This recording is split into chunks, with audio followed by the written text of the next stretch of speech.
Hello एमर्स, एक बार पुनः हम लोग आ गए हैं अपने लेक्चर एंड टॉपिक को आगे बढ़ाने के लिए। तो जैसा कि आप सभी लोग जानते हैं, हम लोगों ने पिछले वीडियो के अंदर स्टार्ट किया था करंट को, और आज भी हम करंट को आगे की ओर बढ़ाएंगे। तो चलिए स्टार्ट करते हैं करंट और फील करते हैं करंट को।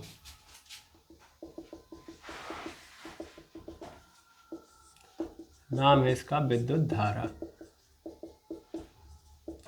क्या होती है विद्युत धारा? तो कहानी को स्टार्ट करते हैं और फील करते हैं अगेन। तो मैं मान लेता हूँ कि क्या है, ये चालक है। चालक थोड़ा सा साफ नहीं दिखाई दे रहा था, अभी दिखाई देगा, ठीक है। ये चालक है, ये कंडक्टर है, और इस कंडक्टर के किसी अनुप्रस्थ काट को, अनुप्रस्थ काट का मतलब 20 से ऐसे काट दो, काटने के बाद ऐसे निकाल लो। दैट मीन्स जैसे ऐसे समझिएगा। फिलहाल में ये ऐसे है, ठीक है। इसको 20 से क्या कर दो, कट कर दो। तो कट करने के बाद इसका सामने वाला सिरा ऐसे कुछ आएगा। इसी को हम लोग क्या बोलते हैं, क्रॉस सेक्शन एरिया, ठीक है ना, या क्रॉस सेक्शन बोलते हैं, ठीक है। तो मेनली मैं मान लेता हूँ कि ये अपना अपना क्या है, क्रॉस सेक्शन है। सीधा सीधा इसको गोलाकार बना लेता हूँ, बीच में गोलाकार ही होगा ऐसे, ठीक है। तो ये अपना क्या है, इस चालक का क्रॉस सेक्शन है, ठीक है ना। तो इस क्रॉस सेक्शन के किसी पॉइंट को पहले चूज करो। मान लेता हूँ कि एक क्रॉस सेक्शन है, पूरे में कहीं भी चूज कर सकते हो, जरूरी नहीं कि इसी क्रॉस सेक्शन में। सर नहीं समझे, मेनली चालक है, चालक का क्रॉस सेक्शन लो, ले लिया क्रॉस सेक्शन, और इस क्रॉस सेक्शन के अनुसार मतलब यहाँ से किसी पॉइंट को चूज करो। मैंने चूज कर लिया, ये पॉइंट है पी, ठीक है। अब इस पी पॉइंट पे बैठ जाओ, इस पी पॉइंट पे बैठ जाओ, और कुछ करना नहीं है, ध्यान देना। क्रॉस सेक्शन मिल गया, उस क्रॉस सेक्शन में किसी भी जगह पे कोई पॉइंट चूज कर लो, ठीक है। क्यों बोला क्रॉस सेक्शन? इसका कारण है कहीं ऐसा मत हो कि आप इस पी पॉइंट को क्रॉस सेक्शन के बाहर चूज करो। कहने का अर्थ ये था, मैंने बोला ये क्रॉस सेक्शन, इस क्रॉस सेक्शन में कहीं भी चूज कर सकते हो। दैट मीन्स यहाँ से लेके यहाँ तक आप कहीं भी चूज करो, ठीक है। एक पॉइंट ले लिया पी, अब इस पर आप बैठ जाओ। You are the observer, okay. अब ऑब्जर्व क्या करना है, तो ऑब्जर्व करते वक्त बस एक काम करना, घड़ी लेके बैठना, ठीक है। अब घड़ी लेके बैठना और करना क्या है, बस ये देखना कि यूनिट टाइम में, यूनिट टाइम मतलब 1 सेकेंड, 1 मिनट या 1 घंटा, जो ले सकते हो तुम, ठीक है। ये सब के सब क्या है, यूनिट टाइम है। तो यूनिट टाइम में ये देखो कि कितने चार्जेस का फ्लो हो रहा है, इस पर्टिकुलर पॉइंट से कितने चार्जेस फ्लो हो रहे हैं, यानी कितने इलेक्ट्रॉन इधर से भाग रहे हैं, ठीक है। जो मैं कहना चाह रहा हूँ फिर से समझना। मैंने बोला कंडक्टर लो, कंडक्टर का क्रॉस सेक्शनल एरिया ले लो, या क्रॉस सेक्शन ले लो। क्रॉस सेक्शन में किसी भी पॉइंट पे बैठ जाओ, कहीं पे एक पॉइंट अपना अच्छा खासा चूज करो, वहां पे बैठ जाओ, घड़ी लेके बैठना, और ये बस देखते रहना कि यूनिट टाइम में कितने चार्जेस का फ्लो हो रहा है, कितने इलेक्ट्रॉन भाग रहे हैं, यानी कितने इलेक्ट्रॉन जा रहे हैं, ठीक है। मेनली अब ये ऐसा तो होगा नहीं, मेनली आपने किया क्या होगा, आपने किया होगा ये कुछ कि यहाँ पे बैटरी कनेक्टेड की होगी, है ना। तो बैटरी कनेक्ट करने में हुआ क्या होगा ये भी जान लो। मेनली बैटरी जब आपने कनेक्ट की होगी तो ये निगेटिव टर्मिनल, ये पॉजिटिव टर्मिनल है, इधर से इलेक्ट्रॉन जा रहे होंगे, तो बस तुमको इलेक्ट्रॉन गिनना है, क्योंकि इलेक्ट्रॉन ही जाएंगे। भाई धारा इलेक्ट्रॉन के फ्लो होने से ही बहती है, ठीक है ना। पॉजिटिव टर्मिनल से ऐसा थोड़ी ना कि पॉजिटिव इलेक्ट्रॉन निकल रहे हैं, सॉरी प्रोटॉन भाग रहे हैं, ऐसा कुछ नहीं है, ठीक है ना। ये कहानी अलग है, मेनली इलेक्ट्रॉन दौड़ रहे होंगे। तो बस ये देखो इस डायरेक्शन में कितने इलेक्ट्रॉन जा रहे हैं, उनको गिन लो बस, आयो समझ में। और जब गिन के लेके आओगे तो वही जो होगा हमारा करंट कहलाएगा, समझ में आ रहा है। तो यूनिट टाइम में जितने चार्जेस हैं, जितने इलेक्ट्रॉन फ्लो कर गए इस पर्टिकुलर पी पॉइंट से इस पूरे कंडक्टर में, दैट इज कॉल्ड करंट, विद्युत धारा, ठीक है। सिंपल वे यही है समझने का। विद्युत धारा क्या होती है, कोई कंडक्टर लो, क्रॉस सेक्शन लो, उस क्रॉस सेक्शन में कोई भी एक पॉइंट चूज करो, ठीक है। उस पॉइंट पे जाके बैठ जाओ, घड़ी के साथ बैठो, और ये देखो कि यूनिट टाइम में कितने इलेक्ट्रॉन उस कंडक्टर से यानी उस पॉइंट से गुजर रहे हैं, दैट इज कॉल्ड करंट, ठीक है ना। आया समझ में। यानी करंट क्या बता रहा है, करंट क्या बता रहा है, it is show the quantity, yes और नो, क्वांटिटी। किस चीज की क्वांटिटी बता रहा है, फ्लो ऑफ इलेक्ट्रॉन, ठीक है ना। एक्चुअल में करंट शो कर रहा है quantity of flow of electron, electron के फ्लो का, कितने इलेक्ट्रॉन फ्लो कर रहे हैं, ओके। अब वैसे भी current it is a physical quantity, है ना। अब फिजिकल क्वांटिटी है भाई, भौतिक राशि है, तो वैसे ही तो नहीं ना बना दिया गया है इसको, इसीलिए तो बताया गया है ताकि कोई क्वांटिटी बताए, है ना, किसी की क्वांटिटी को बताए, किसी फिजिकल फिनोमेना, कोई भौतिक घटना हो रही है, उस घटना की क्वांटिटी को बताए, इसीलिए तो इसको करंट इलेक्ट्रिसिटी को क्या हम फिजिकल क्वांटिटी बोलेंगे, हाँ है ना। तो ये एक भौतिक राशि है और भौतिक राशि होने के कारण इसकी भी जिम्मेदारी है कि ये किसी क्वांटिटी को रिप्रेजेंट करे। तो ये कौन सी क्वांटिटी को रिप्रेजेंट कर रहा है कि कितने इलेक्ट्रॉन गुजर रहे हैं। ठीक है, करंट क्या बताता है, समझ में आ गया, क्रिस्टल क्लियर, बिल्कुल। तो इस चीज़ को हम लिख सकते हैं, बिल्कुल लिख सकते हैं। साइड में यहाँ पे लिख सकते हैं कि current electricity is it's quantity of electron, sorry quantity of flow of electron per unit time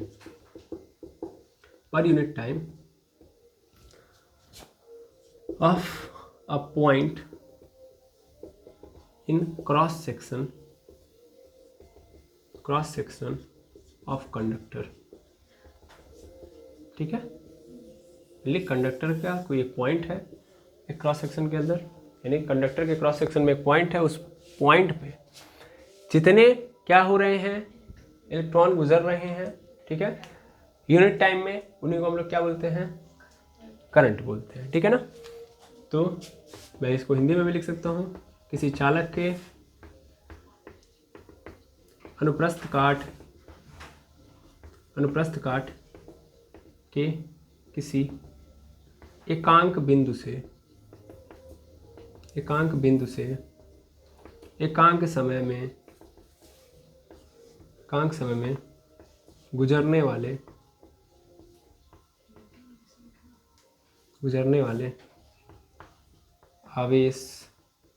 आवेशों की संख्या को विद्युत धारा कहते हैं। ठीक है, विद्युत धारा कहते हैं। ठीक है, साफ यही है जो है। ओके, अब कोई भी फिजिकल क्वांटिटी हो, इसका अपना सिंबल होगा, वैसे करंट इलेक्ट्रिसिटी का भी अपना एक सिंबल है। दैट मीन्स करंट का भी अपना एक सिंबल है और ये सिंबल है Q। नहीं sir, Q is the symbol of charge. इसका सिंबल मतलब क्या है, I है। इस I से रिप्रेजेंट करते हैं। ओके, I से हम करंट को रिप्रेजेंट करेंगे। चार्ज का अपना एक सिंबल है Q और इसका सिंबल है I। ठीक है, तो करंट क्या होता है हमको लग रहा है अच्छे से समझ में आ गया होगा। मेनली इसको हम लोगों ने पहली क्लास में डिस्कस कर लिया था और इस क्लास में भी हम समझ ही गए होंगे। ठीक है, अब इस चीज़ को मैं आगे बढ़ाऊं, जैसे कि अगर मैं इस I की वैल्यू निकालूं तो जो मैंने बातें बोली हैं वो क्या बोली हैं, मैंने बोला कि कितने चार्जेस गुजर रहे हैं, है ना। विद्युत धारा इज इक्वल टू कितना आवेश है और उन आवेशों के गुजरने में समय कितना लगा, है ना। कितना आवेश है और आवेशों को गुजरने में समय कितना लगा। इसको हम इंग्लिश में लिखेंगे यहाँ पे I is equal to charge upon time.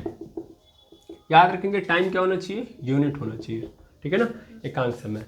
तो मेनली अगर हम एकांक समय में विद्युत धारा निकालेंगे तो यही हमारा फॉर्मूला बन जाएगा, यानी I इज इक्वल टू क्या हो जाएगा, Q अपॉन टी। Q को कभी कभी हम स्मॉल में भी दिखाते हैं, तो दैट मीन्स हम यहाँ पे स्मॉल Q ही ले लेते हैं, तो I is equal to Q upon T बन जाएगा।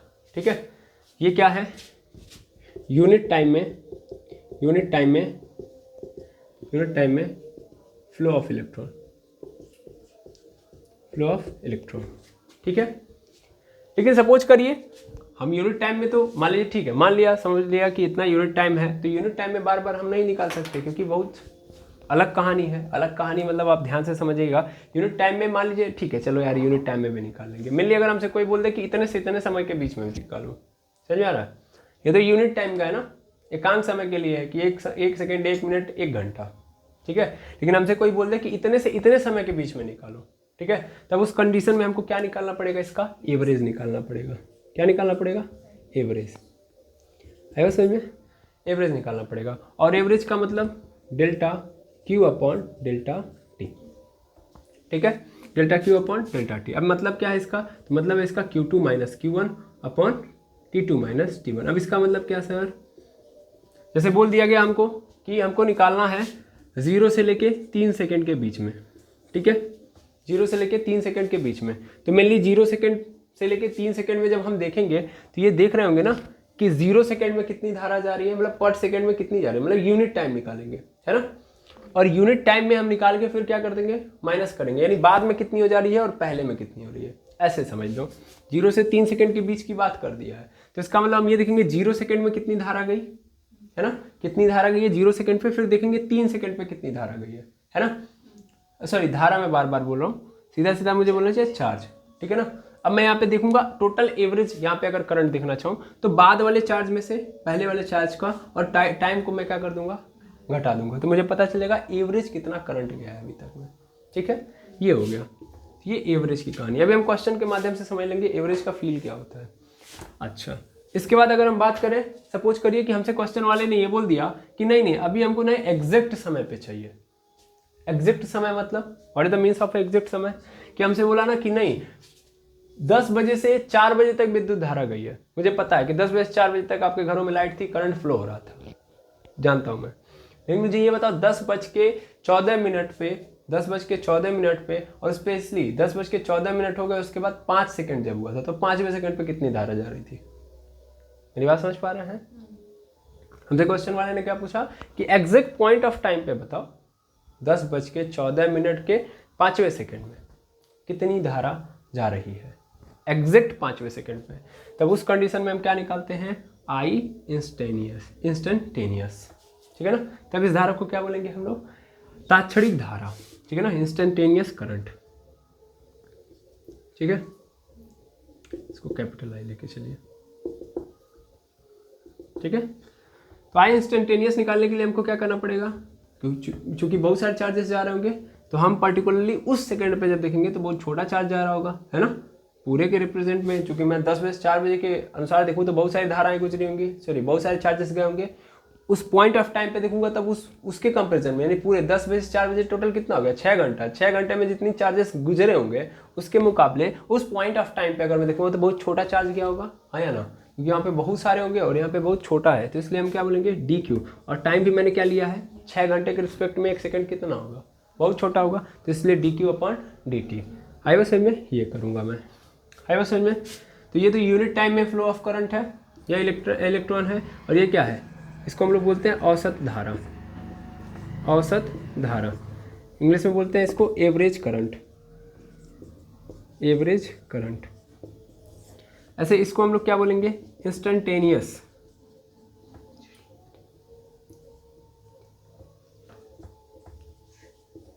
इंस्टेंटेनियस करंट, इंस्टेंटेनियस करंट, तात्क्षणिक धारा, इसका नाम है तात्क्षणिक धारा। क्लियर है, तो ये तात्क्षणिक धारा है। आई होप समझ में आ गया होगा। तो 3 प्रकार की धाराएं मिलेंगी आपको यूनिट टाइम में, तो नॉर्मल है ये, इसको मान लो ऐसे नॉर्मल करंट, ठीक है।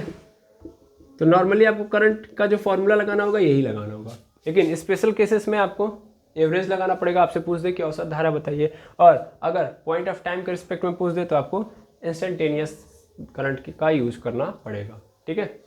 अब मेनली कैसे यूज करना पड़ेगा तो हम इसको क्वेश्चन के माध्यम से समझते हैं, ठीक है। फिलहाल में ये जो है बड़ा इंपॉर्टेंट है, तो इसको बड़े अच्छे से नोट कर लीजिए, ओके, पहले नोट करिए। चलिए अब मैं आपको समझाता हूँ औसत धारा, औसत धारा, ठीक है। औसत धारा क्या होती है अभी आपको फील आ जाएगा, average current through the question.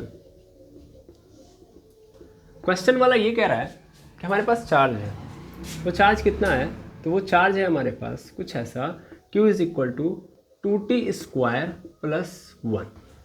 Charge कितना है, इतना। चार्ज टाइम के बिहाफ पे काम कर रहा है, टाइम जैसे जैसे ग्रो कर रहा है चार्जेस की मात्रा भी वैसे वैसे बढ़ रही है, यानी इस Q को, इस चार्ज को किसके ऊपर डिपेंड कर दिया गया है, T के ऊपर। T is the time, okay, तो टाइम है T। अब हमसे क्वेश्चन वाला ये कह रहा है कि ठीक है, अगर हमारा चार्ज T के रिस्पेक्ट में बदल रहा है, T के रिस्पेक्ट में क्या हो रहा है, बदल रहा है, तो उस कंडीशन में मुझे ये बताओ कि 0 से लेके, चलो ठीक है 0 से नहीं 1 से लेके 5 सेकंड के बीच में, 1 से लेके 5 सेकंड के बीच में कितना करंट गया होगा। क्या मेरी बात समझ पा रहे हैं, फील करिए पहले, reason behind it average current, इसको भी फील करिए। इस Q को ये बोला गया कि Q जो है T के रिस्पेक्ट में चेंज हो रहा है, टाइम जैसे जैसे बढ़ रहा है चार्ज की वैल्यू वैसे वैसे बढ़ रही है। अगर मैं 1 सेकंड में देखूंगा तो चार्ज कुछ और रहेगा, दूसरे सेकंड में चार्ज बढ़ जाएगा, तीसरे सेकंड में और चार्ज बढ़ जाएगा, चौथे सेकंड में और बढ़ जाएगा। क्या मेरी बात समझ पा रहे हैं, बिल्कुल, यानी चार्जेस की जो मात्रा है वो क्या हो रही है, टाइम के रिस्पेक्ट में बढ़ रही है, ठीक है, बिल्कुल। अब क्वेश्चन वाले ने इसीलिए बोला कि ये बताओ 1 से लेके 5 सेकंड के बीच में क्या होगा। एक बात बताओ, एवरेज कब पूछता है? एवरेज तब पूछता है जब चेंज हो रही होती है चीज़ें, है ना, चेंज हो रहा होता है। अगर चेंज हो ही ना, मेनली हम एवरेज कहाँ पढ़ते हैं या एवरेज कहाँ देखने के लिए मिलता है हमको? तो हमने एवरेज अपने जीवन काल में तब देखा था जब हम क्रिकेट देख रहे थे, है ना। यानी पढ़ने से पहले हमको एवरेज के बारे में सुनाई दिया क्रिकेट में। क्रिकेट में एक बैट्समैन का एवरेज दिखाया जाता है कि ये बैट्समैन कितना इस बैट्समैन का कितना एवरेज है टेस्ट के अंदर, कितना एवरेज है T20 के अंदर, कितना एवरेज है ODI के अंदर। मतलब क्या है? मतलब ये है कि उस बैट्समैन ने क्या किया होगा, बैटिंग किया होगा कई सारे पारियों में कई बार वो बैटिंग करने आया होगा, उसने रन बनाए होंगे और उस रन के बिहाफ पे, चूंकि वो हर बार एक रन तो बना नहीं रहा है, मतलब हर बार उतर रहा है, तो ऐसा नहीं कि हर बार उतरेगा तो 100 रन मारेगा, कभी 100 मार रहा है, कभी 90 मार रहा है, कभी 76 मार रहा है, कभी 54 मार रहा है, कभी 0 हो रहा है। समझ में आ रहा है? तो अब तक जितने मैच खेले हैं उसने, उन सबको मिला के उसका एक एवरेज डाटा निकाला जाता है। बिकॉज हम ये पूरा तो उसके हर मैच का रन थोड़ी ना याद कर सकते हैं, हम उसका एक एवरेज पोटेंशियल निकालेंगे कि भाई इसके पास एवरेज कितनी क्षमता है, कितना ये बना सकता है। समझ पा रहे हैं?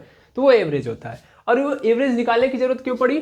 ताकि हम एक ऐसा डाटा चाहते थे जो उसके बहुत सारे डाटा को एक बार में रिप्रेजेंट कर दे, बिकॉज वहाँ पे बहुत सारे चेंजेस आ रहे हैं, हर बार चेंज हो जा रहा है डाटा उसका। समझ में आ रहा है? अगर हर बार 50 रन मार रहा है, तब तो हम फिक्स कर देंगे ना इसका पोटेंशियल कितना है, 50 रन मारने का। तो एवरेज जैसी कोई चीज़ पैदा ही नहीं हुई। तो एवरेज तभी आता है जब हम देख रहे हैं कि ये क्या हो रहा है, बदल रहा है डाटा।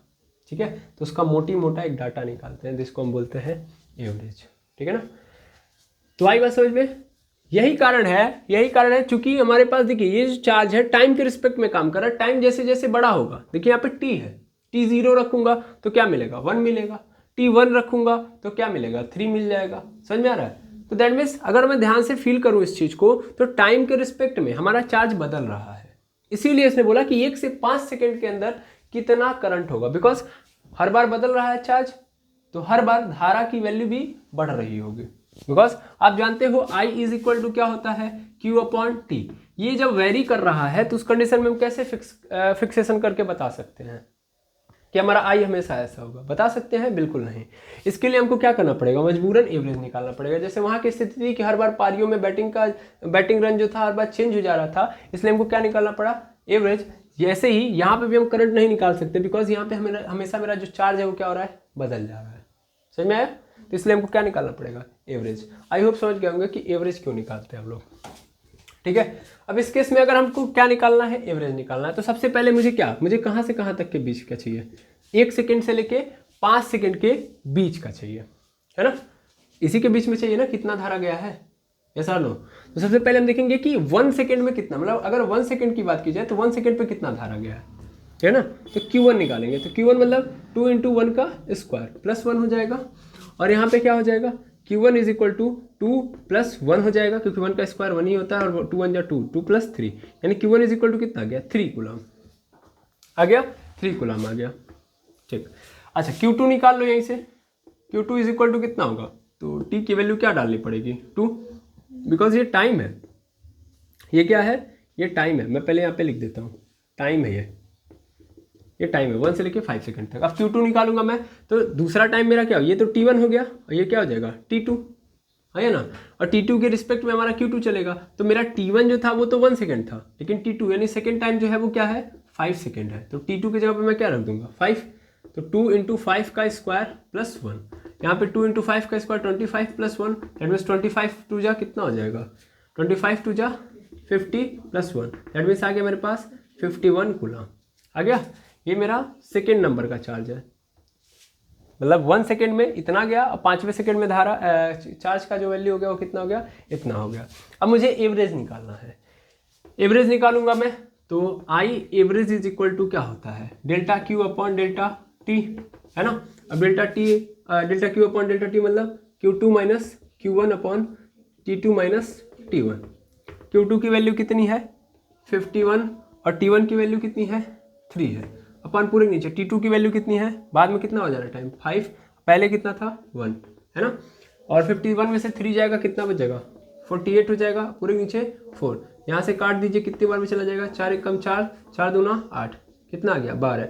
यानी I एवरेज की जो वैल्यू आई है कितनी आई है, 12 एम्पियर आई है 12 एम्पियर, ठीक है 12 एम्पियर। क्लियर, ये आ गया हमारे पास। अभी आपको एम्पियर के बारे में समझाऊंगा, चूंकि आपको मैंने बताया नहीं, ये फिजिकल क्वांटिटी है तो फिजिकल क्वांटिटी का क्या होगा, मात्रक होगा ही होगा, तो इसका मात्रक भी है ना। मात्रक यानी इसको इंग्लिश में क्या बोलते हैं, यूनिट। तो इसका यूनिट क्या है, इसका यूनिट होता है एम्पियर, ठीक है एम्पियर। मेनली एम्पियर को हम लोग ए से दिखाते हैं, तो यहाँ पे मैं पूरा ए एम पी ना लिख के सिर्फ और सिर्फ ए लिख दूंगा तो भी काम चल जाएगा, ठीक है। तो ए से दिखाते हैं। अगर मैं इस ए के ऊपर डॉट लिख दूंगा तब मेरा एंगस्ट्रॉम हो जाएगा, तो अभी मैंने डॉट नहीं डाला है तो इसको एम्पियर ही समझेंगे। तो कितनी धारा गई है, 12 एम्पियर। कितने से कितने बीच के, कितने से लेके कितने के बीच में, 1 से लेके 5 के बीच में जो करंट फ्लो हुआ है वो कितना हुआ है, 12 एम्पियर। आई होप समझ में आ गया होगा। औसत धारा कैसे निकालेंगे हम, ठीक है। क्या,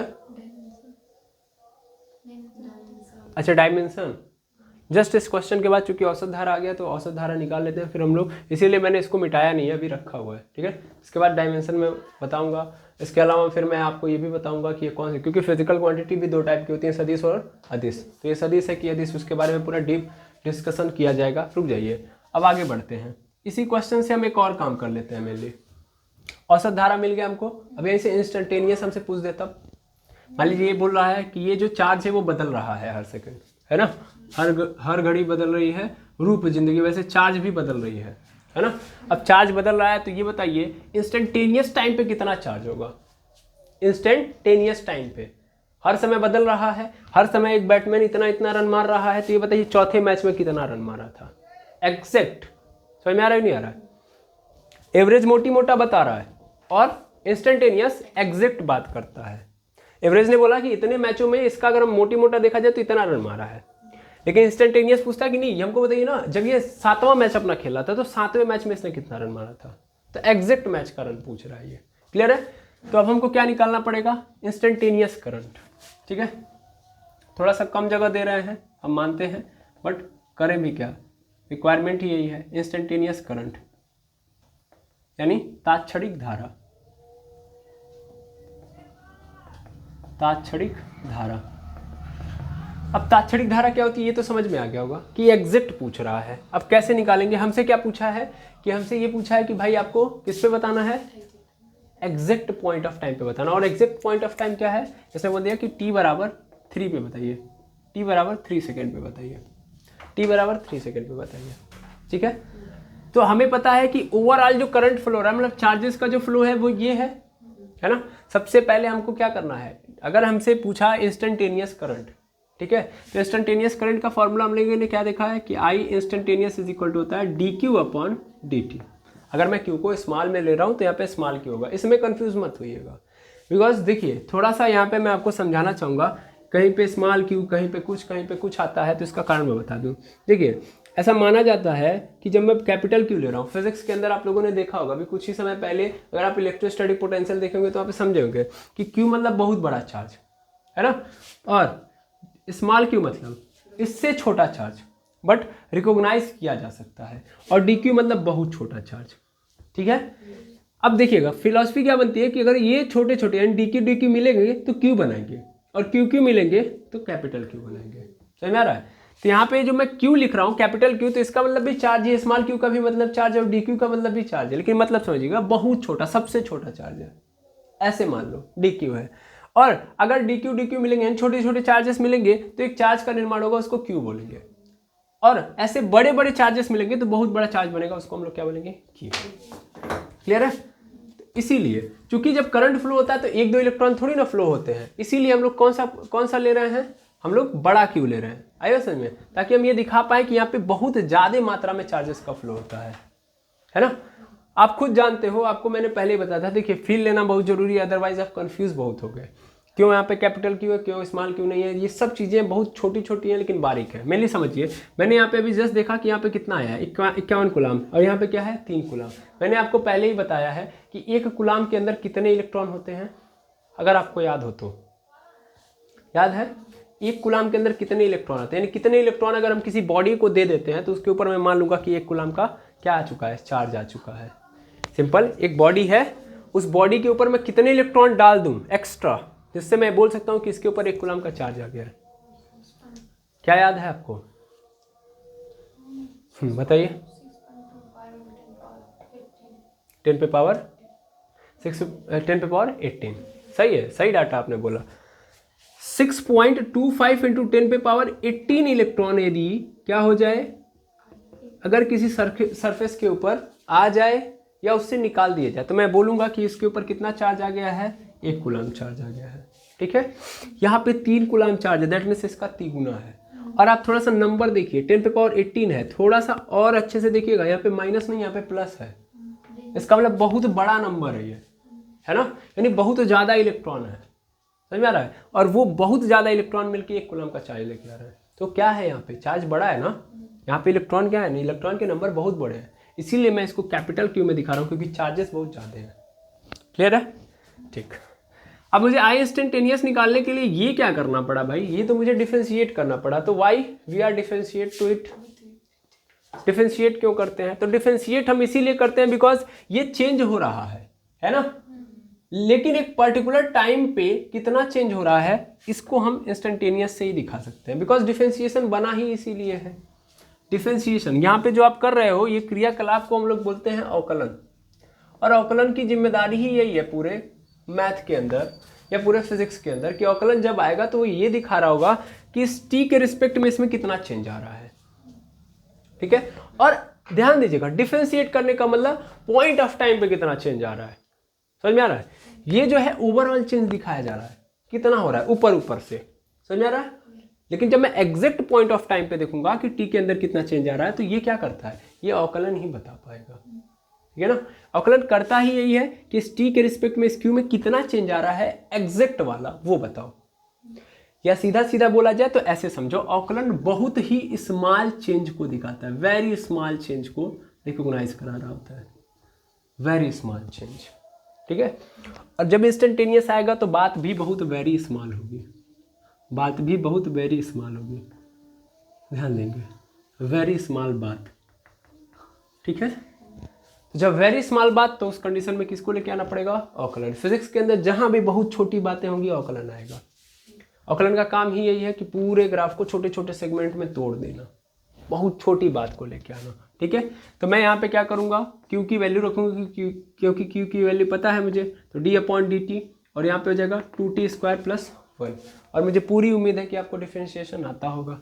डिफरेंशिएशन आता है तो टेंशन है ही नहीं। फिर यहाँ पे हम जानते हैं कि अगर यहाँ पे t है तो अंदर भी वही रहेगा जो t वाला होगा, है ना। ये 1 तो नहीं रह सकता फिलहाल में, यानी 1 का डिफरेंशिएशन करूँगा तो ख़त्म है वो, सिर्फ और सिर्फ इसका डिफरेंशिएशन होगा। तो D upon D T into 2t² plus D upon D T into 1 होगा। देखो प्लस का मतलब एक बार इसमें एक बार इसमें, अलजेब्रा लगता है सिंपल। मेनली अगर मैं इसको सॉल्व करूं तो क्या होता है, जो पावर होती है वो बगल में चली आती है और एक कम हो जाती है, यानी 2 है तो 2 के बगल में एक और 2 आ जाएगा, ये ऊपर वाला पावर नीचे आ जाएगा, और टी के ऊपर जो 2 पावर थी वो क्या हो जाएगी, एक कम हो जाएगी, तो 2 में से 1 घटा देंगे तो 1।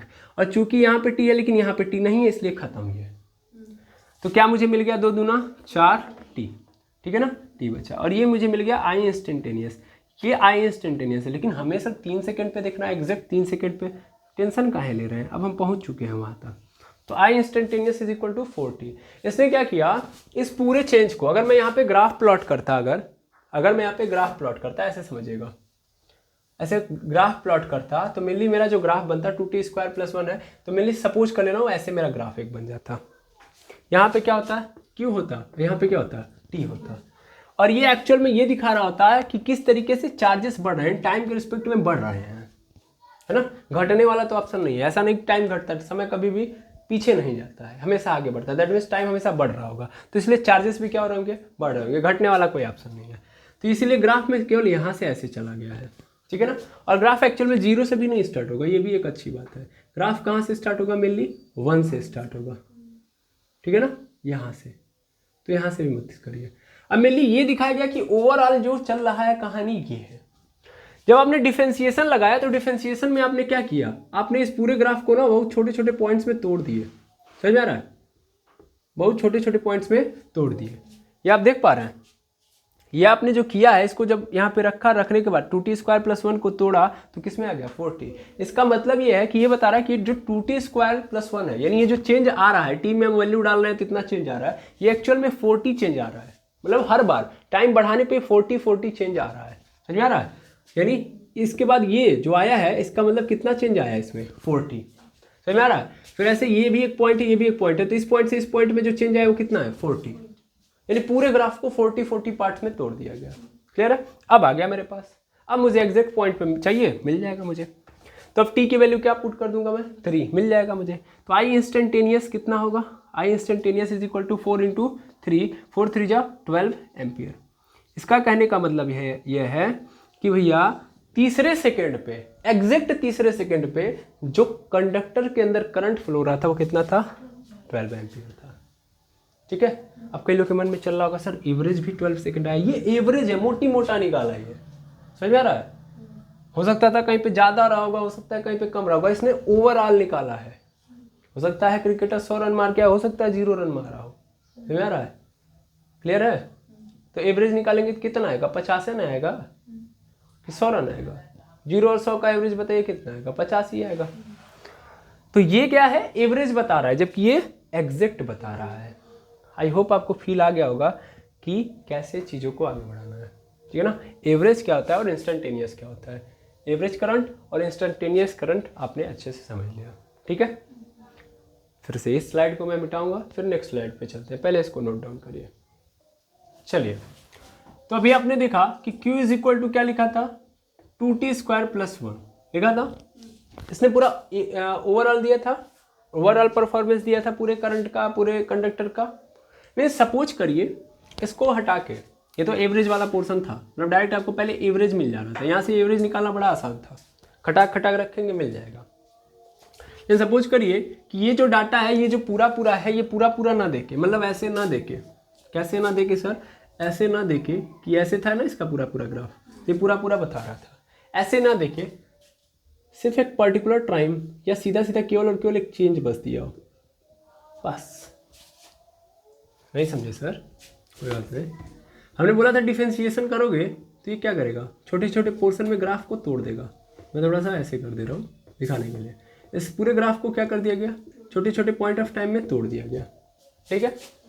और हर बार ये बताया गया कि देखो इस टाइम से लेके इस टाइम के बीच में जब मैं जाऊँगा, मतलब यहाँ से जब मैं यहाँ पे जाऊँगा तो कितना चेंज आएगा 40 आएगा, अगर पिछला क्वेश्चन देखा होगा आपने तो, ठीक है। अगर आप अभी जस्ट स्टार्ट कर रहे हैं यहाँ से तो वो बात अलग है, एक बार पीछे जाइए पहले देख लीजिए, ठीक है। तो यहाँ पे हैं आप, फिर यहाँ पे पहुँचे तो कितना चेंज आएगा 40, समझ आ रहा है।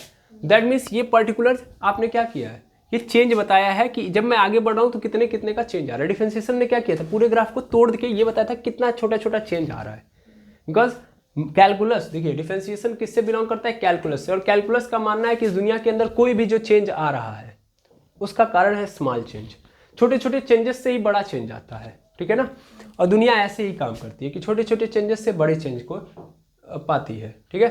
तो वैसे ही मैथ के अंदर भी उसी बात को डेवलप किया गया और आगे भी बढ़ाया गया, तो कैलकुलस बना। कैलकुलस में डिफरेंशिएशन और इंटीग्रेशन दो चीज़ें हैं, ठीक है। तो डिफरेंशिएशन क्या करती है कि जो बड़ा चेंज है उसको छोटे चेंज में दिखाती है। ये जो आपने लिखा है ये बिग चेंज, ये किसको दिखा रहा है, बिग चेंज को। तो डिफरेंशिएशन ने क्या किया, डिफरेंशिएशन लगा, डिफरेंशिएशन ने 40 दे दिया इसको, मतलब इसका आंसर दे दिया 40। 40 इज स्मॉल चेंज, मैंने बताया था आपको ये क्या है स्मॉल चेंज, यानी इन चेंजेस 40 चेंजेस से क्या बना है, ये वाला चेंज आया है। क्लियर है। अच्छा, अब हमको क्या किया है, इस बार उल्टा करके दे दिया। उल्टा क्या कर दिया, इस बार हमको स्मॉल चेंज दिया और पूछ रहा बिग चेंज बताओ। सच पा रहे हो, एवरेज तो हम तभी निकाल सकते हैं ना जब हम ऑब्जर्व कर पाएंगे चीजों को। चलो और थोड़ा सा बारीकी से समझते हैं। मेनली हमें ऐसे बोला गया था कि भाई देखो एक बैटमैन है, वो क्या कर रहा है, रन मार रहा है। तो पहले मैच में इतना रन, दूसरे में इतना रन, तीसरे में इतना रन, 10 मैचों में इसने इतना रन मारा है। तो उस कंडीशन में हम क्या कर लेंगे, आराम से उसको रिकॉग्नाइज कर लेंगे। हमको पता है 10 मैचों में उसने कितने कितने रन मारे हैं। मैं क्या करूंगा, अगर मुझसे 11वें मैच में आ रहा है तो 11वें मैच में मैं नहीं बता सकता, इसलिए मैं उसका एवरेज निकालूंगा। तो एवरेज निकालूंगा तो मैं क्या करूंगा, मैं एक्चुअल में उसके एक एक रन थोड़ी नहीं जोड़ूंगा। क्या एक एक रन जोड़ूंगा, नहीं, मैं हर मैच का रन ले लूंगा, काम खत्म, ठीक है। लेकिन अगर ऐसे हो जाए कि हमसे बोल रहा है कि एक बैटमैन है, ध्यान दीजिएगा, एक बैटमैन है उस बैट्समैन द्वारा चौथे मैच में 10 बॉल में 15 रन बस मारे गए थे। चौथे मैच में जब वो खेलने उतरा तो 10 बॉल में 15 रन मारे गए थे। अब इस हिसाब से बताइए कि उसका एवरेज कितना होगा अब तक का। समझ पा रहे हैं? तो इसके लिए मुझे पूरे डाटा को समराइज करना पड़ेगा ना, तभी मैं बता सकता हूँ। एवरेज के लिए मुझे पूरा ओवर उस मैच के अंदर कितना रन मारा था, उसके बाद वाले मैच में कितना रन मारा था, ये मतलब बड़ा वाला चेंज चाहिए मुझे। क्या डील कर पा रहे हैं जो मैं कहना चाह रहा हूँ? इसके लिए मुझे बड़ा डाटा चाहिए। एवरेज हम बड़ी डाटा का निकालते हैं, छोटे डाटा का, स्मॉल चेंजेस के लिए नहीं हम एवरेज निकालते हैं। स्मॉल एवरेज निकालने के लिए हमको पूरा डाटा चाहिए, यानी उस मैच में कितना रन मारा था, दूसरे में, तीसरे में, चौथे में, इन 10 में कितना रन मारा था, उस अनुसार मैं एवरेज निकाल पाऊंगा, है ना। आया खेलने 10 बॉल में 15 रन मारा है, उस आधार पे हम एवरेज नहीं निकाल सकते। ठीक है, तो वही मैं समझाना चाहता हूँ भाई। ये क्या है, डिफरेंशिएशन बहुत स्मॉल चेंज है। तो सबसे पहले मुझे क्या करना पड़ेगा, इस स्मॉल चेंज को कन्वर्ट करना पड़ेगा बिग चेंज में। इंस्टेंटेनियस निकालना है तो आसान है, बिग को तोड़ दो, डिफरेंशिएशन तोड़ के छोटे चेंज ला देगा और वहाँ पे हम पॉइंट ऑफ टाइम पे देख लेंगे। लेकिन जब स्मॉल चेंज दिया होगा, दैट मीन्स स्मॉल क्वांटिटी दी गई होगी और हमको एवरेज पूछ रहा है, तो उस कंडीशन में हमको बिग चेंज लगाना पड़ेगा। यानी इस वाले में तो तोड़ा, लेकिन अब इस वाले में क्या करना पड़ेगा, जोड़ना पड़ेगा। अब आप क्या कह रहा हूँ और आप क्या समझ रहे हैं, इन दोनों को यहाँ से समझ सकते हैं कि मेरे पास एक पोर्शन दिया गया कि आई इंस्टेंटेनियस जो है वो कुछ इस प्रकार से है कि मैं मान लेता हूँ t² + 1 है। ठीक है, t² + 1 है, ये आई इंस्टेंटेनियस है, यानी तात्क्षणिक धारा है। और हमसे कह रहा है कि 0 से लेके 3 सेकेंड के बीच, 0 से लेके 3 सेकेंड के बीच क्या करिए आप, धारा का मान बताइए। ठीक है ना, कि कितनी धारा गई होगी। तब इस कंडीशन में हमसे क्या पूछ रहा है, एवरेज पूछ रहा है ना। देखिए 3 सेकेंड पर और 0 से 3 सेकेंड के बीच अंतर है, बीच बोल दिया तो 100% एवरेज की बात कर रहा है ना। और एट बोल दिया, यहाँ पे बहुत इंपॉर्टेंट है, यहाँ पे एक होता है इन और दूसरा होता है एट। ठीक है ना, इन 0 to 3 सेकेंड, दैट मीन्स ये कहने का मतलब एवरेज की बात कर रहा है ये। ठीक है, AVG। और जब एट बोल दिया, एट 3 सेकेंड, दैट मीन्स ये क्या बात कर रहा है, इंस्टेंटेनियस की। ठीक है, तात्क्षणिक की बात कर रहा है। इसको कभी मत भूलिएगा, कभी भी मत भूलिएगा, ये तात्क्षणिक की बात कर रहा है। अब हमसे क्या क्वेश्चन पूछ रहा है कि 0 से 3 सेकेंड के बीच निकालिए, लेकिन हमारे पास जो धारा है वो क्या है, बहुत छोटी है, बहुत छोटी धारा है। हमने तो बस ये वाला पोर्शन उतार के रखा है, बस यहाँ से लेके यहाँ तक, है ना। यही है खेल, यही तो है 40। यस और नो, कितना है तो 40। चेंज हमेशा कितना बता रहा है, 40। तो ये 40, ये कह रहा है कि हमें बताना है कहाँ से कहाँ तक।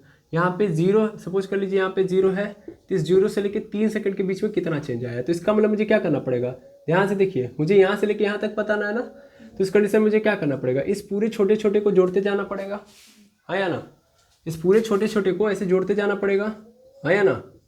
तभी तो मैं यहाँ तक पहुँच पाऊँगा, तभी तो मैं 0 से लेकर 3 तक बता पाऊँगा। यानी छोटे छोटे चेंजेस को अब क्या करना पड़ेगा, जोड़ना पड़ेगा। पहले वाले में तोड़ना था, अब क्या करना पड़ेगा, जोड़ना पड़ेगा। और ध्यान देंगे, तोड़ने के लिए डिफरेंशिएशन है, तो जोड़ने के लिए भी कैलकुलस ने बताया है इंटीग्रेशन है। ठीक है, इंटीग्रेशन जो बता रहा हूँ थोड़ा सा डीप में चला गया हूँ, हो सकता है कि आप लोग बाहर ना आ पाए हो, तो टेंशन मत लीजिएगा। अभी मैं रस्सी जरूर फेंकूंगा, टेंशन बिल्कुल ना लेंगे। तो I instantaneous is equal to t² + 1 है। हमें क्या करना है, इंटीग्रेशन करना है, तो इंटीग्रेशन का साइन ये होता है। अब मैं आई इंस्टेंटेनियस को ऐड करूँगा, आई इंस्टेंटेनियस को ऐड कर दूंगा, और यहाँ भी क्या होगा, t² + 1 को ऐड करूँगा। लेकिन ये मैं छोटे छोटे को जोड़ूंगा कहाँ से कहाँ तक, 0 से लेके 3 तक ही तो मुझे चाहिए। ये जो डाटा है मेरा, यहाँ से 0 से लेके 3 तक ही तो चाहिए। तो 0 से लेके मतलब मैं यहाँ से जोड़ना स्टार्ट करूँगा और कहाँ तक जोड़ूंगा, 3 तक, बस। ठीक है, ख़त्म। इसको जोड़ूंगा तो मुझे आई मिल जाएगा, बिल्कुल। और 0 से लेके 3 तक, तो समझ पा रहे हैं मुझे, यानी क्या करना पड़ेगा, मुझे इसको जोड़ने का मतलब यहाँ पे इंटीग्रेशन करना पड़ेगा। टी के रिस्पेक्ट में ही तो करूँगा, है ना। मेरे लिए पैदा कहाँ से होता है आपको पता होगा, I instantaneous is equal to what, I instantaneous is equal to dq/dt होता है। यस और नो, dq/dt। इस dt को इधर कर दूंगा, है ना। थोड़ा सा फील करना, अभी इसको भी मिटा दे रहा हूँ 1 सेकंड के लिए। I instantaneous is equal to क्या होता है, dq/dt। I instantaneous is equal to D Q upon D T. D T को इधर कर दो तो क्या हो जाएगा, I instantaneous is equal to क्या हमारे पास D T into D T is equal to D Q. यही तो है। अब मेनली यही करना भी पड़ता है, ठीक है। ये जो आपको वैल्यू दी जा रही है, मतलब ये अगर आई इंस्टेंटेनियस की है, सपोज कर लीजिए आई इंस्टेंटेनियस की है, ठीक है, तो यहाँ से जो आप रिजल्ट निकाल के लेके आओगे वो क्या होगा, वो चार्ज निकल के आएगा, क्या निकल के आएगा बता सकते हो? ये आई इंस्टेंटेनियस है is equal to T square plus 1। Mainly मैं इसी को यहाँ पे उठा के रख सकता हूँ, I instantaneous into D T is equal to D Q. Yes और नो? मेनली मैं क्या करूँगा, मैं यहाँ से इंटीग्रेशन लगा दूंगा, इंटीग्रेशन लगाऊंगा तो दैट मीन्स ये डी क्यू जुड़ के क्या बना देगा, बड़ा वाला क्यू, है ना। और यहाँ पे क्या मिल जाएगा, यहाँ मुझे आई इंस्टेंटेनियस की वैल्यू पता है, टी स्क्वायर प्लस 1 इंटू क्या हो जाएगा डी टी, कहाँ से लेके कहाँ तक, 0 से लेके 3 तक। तो क्यू इज इक्वल टू क्या मिल जाएगा, यहाँ पे करो डी टी का टी स्क्वायर करूँगा तो देखो इंटीग्रेशन अलग होता है, डिफरेंशिएशन अलग होता है। इंटीग्रेशन में डिफरेंशिएशन में क्या करते हैं हम लोग, घटाते हैं पावर में से, है ना, लेकिन यहाँ पे क्या करेंगे, जोड़ेंगे। मैंने बताया भी था डिफरेंशिएशन का काम तोड़ना होता है, इंटीग्रेशन का काम जोड़ना होता है। तो टी स्क्वायर है तो टी स्क्वायर जुड़ जाएगा, तो जुड़ेगा कितना, वो 1 जुड़ जाएगा। और यहाँ पे बगल में उतार देते थे, यहाँ पे नीचे उतार देंगे, लेकिन खड़े खड़े पूरे पावर को, तो 2 + 1 कितना हो जाएगा 3। और यहाँ भी सेम कहानी है कि अगर ये कांस्टेंट है, ये टी है तो ये भी टी वाला होना चाहिए, यहाँ पे 1 है, टी है नहीं तो ये खत्म। ये कहाँ से कहाँ तक लेके चलना है, कहाँ से कहाँ तक, 0 से लेके 3 तक जोड़ना है। तो Q इज इक्वल टू क्या मिल गया मुझे, Q इज इक्वल टू मिल गया मुझे, अगर ध्यान से आप देखेंगे टी क्यू अपॉन 3, कहाँ से लेके कहाँ तक, 0 से लेके 3 तक। अब मैं अगर यहाँ पे Q की वैल्यू निकालूं मेनली तो क्या मिल जाएगा मुझे, एक बार 0 डालो एक बार 3। देखो अपर लिमिट इसको बोलते हैं और इसको क्या बोलते हैं, लोअर लिमिट। तो अपर लिमिट एक बार डाल दो तो 3 का स्क्वायर बाई 3 हो जाएगा, माइनस 0 का स्क्वायर, सॉरी Q है तो Q, 3 का Q बाई 3 और 0 का Q बाई 3 हो जाएगा। ये करते हैं अपर लिमिट फिर लोअर लिमिट और उसमें से क्या कर देते हैं, घटा देते हैं। तो mainly Q is equal to क्या आ जाएगा, Q इज इक्वल टू, ध्यान से देखेंगे 3 का Q मतलब 27/3 माइनस यहाँ पे तो 0 क्योंकि 0/3 खत्म, 3 से कैंसिल आउट कर दो कितनी बार में, 9 बार में। तो Q इज इक्वल टू कितना आ गया, 9 कूलम। एंड 0 से लेके 3 तक कितना चार्ज गया है, 9 कूलम। अब मैं अगर यहाँ पे एवरेज क्या निकाल लूँ, एवरेज धारा निकालूँ तो निकाल सकता हूँ मैं, मुझे ये तो पता चल गया ना कितना चार्ज गया है।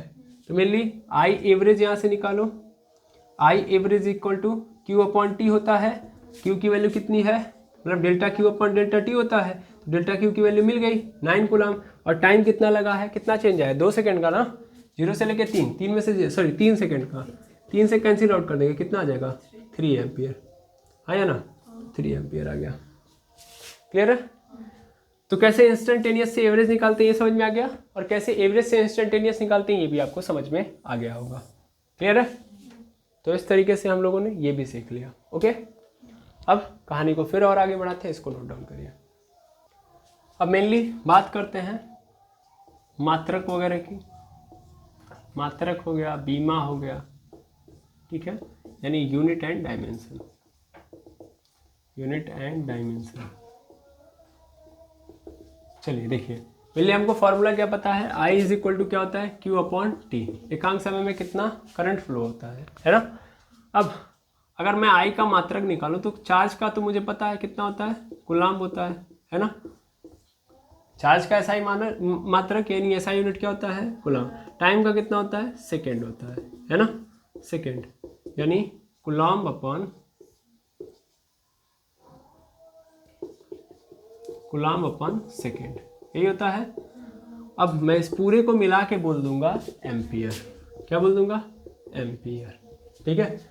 तो चार्ज की SI यूनिट, ध्यान देंगे, SI unit of charge, SI unit of charge ampere होता है। मेनली आपको पता है कि 7 फंडामेंटल क्वांटिटीज़ में से एक क्वांटिटी हमारा ये भी है ना। 7 फंडामेंटल क्वांटिटीज़ होती हैं, कौन कौन सी, जैसे सबसे पहला तो फिजिकल क्वांटिटी होती है पहली, मास, और इसकी यूनिट क्या होती है, फिजिकल यूनिट केजी, यानी फंडामेंटल यूनिट की बात की जाए तो ये एक है। दूसरा क्या है हमारे पास, मास के बाद आता है हमारे पास लंबाई यानी लेंथ होता है। ये सेकेंड हमारे पास क्या है, क्वांटिटी है और इसकी जो यूनिट होती है यानी फंडामेंटल यूनिट की बात की जाए तो सेकंड नंबर पे मीटर है। तीसरे नंबर पे हमारे पास जो आती है फंडामेंटल क्वांटिटी वो टाइम है और इसका जो होता है यूनिट सेकंड होता है। फिर चौथे नंबर पे जो आता है टेम्परेचर है और टेम्परेचर की जो यूनिट है वो क्या है, केल्विन है ना। ऐसे ही पाँचवें नंबर पे करंट ही आता है ना। और करंट की बात की जाए तो करंट का जो होता है एम्पियर होता है, ठीक है ना। मेनली केल्विन को मैं डायरेक्ट इसका सिंबल ही यूज करता हूँ, तो केल्विन को के से, एम्पियर को ए से। और 6 नंबर पे हमारे सामने क्या आता है, ल्यूमिनस इंटेंसिटी, जिसको बोलते हैं हिंदी में ज्योति तीव्रता। तो ज्योति तीव्रता की जो यूनिट होती है उसको हिंदी में कैंडेला बोलते हैं, ठीक है ना, और इंग्लिश में भी कैंडेला ही बोलते हैं, ठीक है। 7वें नंबर पे क्वांटिटी ऑफ सब्सटेंस, सब्सटेंट की क्वांटिटी जो होती है उसकी बात की जाती है। और सब्सटेंट की क्वांटिटी को यानी पदार्थ की मात्रा को किस में नापते हैं, मोल में। तो हिंदी में भी मोल और अंग्रेजी में भी मोल। ये सातों फंडामेंटल फिजिकल क्वांटिटी हैं और इनके सातों के सातों की यूनिट है, ठीक है ना। इन यूनिट्स को भी हम नाम देते हैं फंडामेंटल फिजिकल यूनिट, ठीक है ना। आई होप समझ में आ गया होगा। तो एम्पियर हमारा क्या है, ये फंडामेंटल यूनिट है और करंट जो है हमारा फंडामेंटल क्वांटिटी है, ठीक है ना। तो कहीं भी एम्पियर की बात करें तो मेनली आप क्या लिख सकते हो, कूलम अपॉन सेकेंड भी, ठीक है ना। यानी आई इज इक्वल टू, मतलब आई की जो यूनिट है वो क्या है, एम्पियर है। ये बात प्रूव हो गई, ठीक है। अब mainly I is equal to हम लोग क्यू अपॉन टी लिखते हैं, तो चूंकि हम जानते हैं क्यू इज इक्वल टू क्या होता है, एन इंटू ई, तो यहाँ पे आई इज इक्वल टू हम क्या लिख सकते हैं, एन ई अपॉन टी भी लिख सकते हैं। इस बात को आप याद रखेंगे, ठीक है। अच्छा, ये तो बात हो गई मात्रक की। अब हम बात करें किसकी, अगर हम क्या बोलते हैं, बीमा डायमेंशन की बात करें तो डायमेंशन कैसे निकालते हैं हम लोग। तो डायमेंशन तो पहली चीज़ तो यहाँ पे फिक्स है ना, इसको किसी के, देखिए फंडामेंटल है, मैंने पहले ही बोल दिया था इट इज़ अ फंडामेंटल। तो फंडामेंटल जो लोग होते हैं ना, इनका डायमेंशन निकालने के लिए किसी दूसरे की ज़रूरत नहीं पड़ती है, ये पहले समझिए आप। फंडामेंटल लोगों की अपनी खुद की डायमेंशन होती है, ये भाई दूसरे का निर्धारण करते हैं, दूसरे लोगों का ये खुद निर्धारण करते हैं, है ना। तो ये फंडामेंटल क्वांटिटी है, भौतिक क्या बोलते हैं, मूलभूत राशि है। और मूलभूत राशियों के लिए पहले से ही क्या किया गया है, डायमेंशन बना के रख दिया गया है और ये बोल दिया गया कि बेटा तुम्हारी कोई नहीं निकाल सकता, तुम दूसरे की चाहो निकाल सकते हो। बीमा में हम क्या आइडेंटिफाई करने जाते हैं, आखिर हम क्यों निकाल रहे हैं इसका, हम यही तो पता करने जाते हैं कि इस क्वांटिटी के अंदर, इस फिजिकल क्वांटिटी के अंदर कौन कौन सी फंडामेंटल फिजिकल क्वांटिटी इन्वॉल्व है।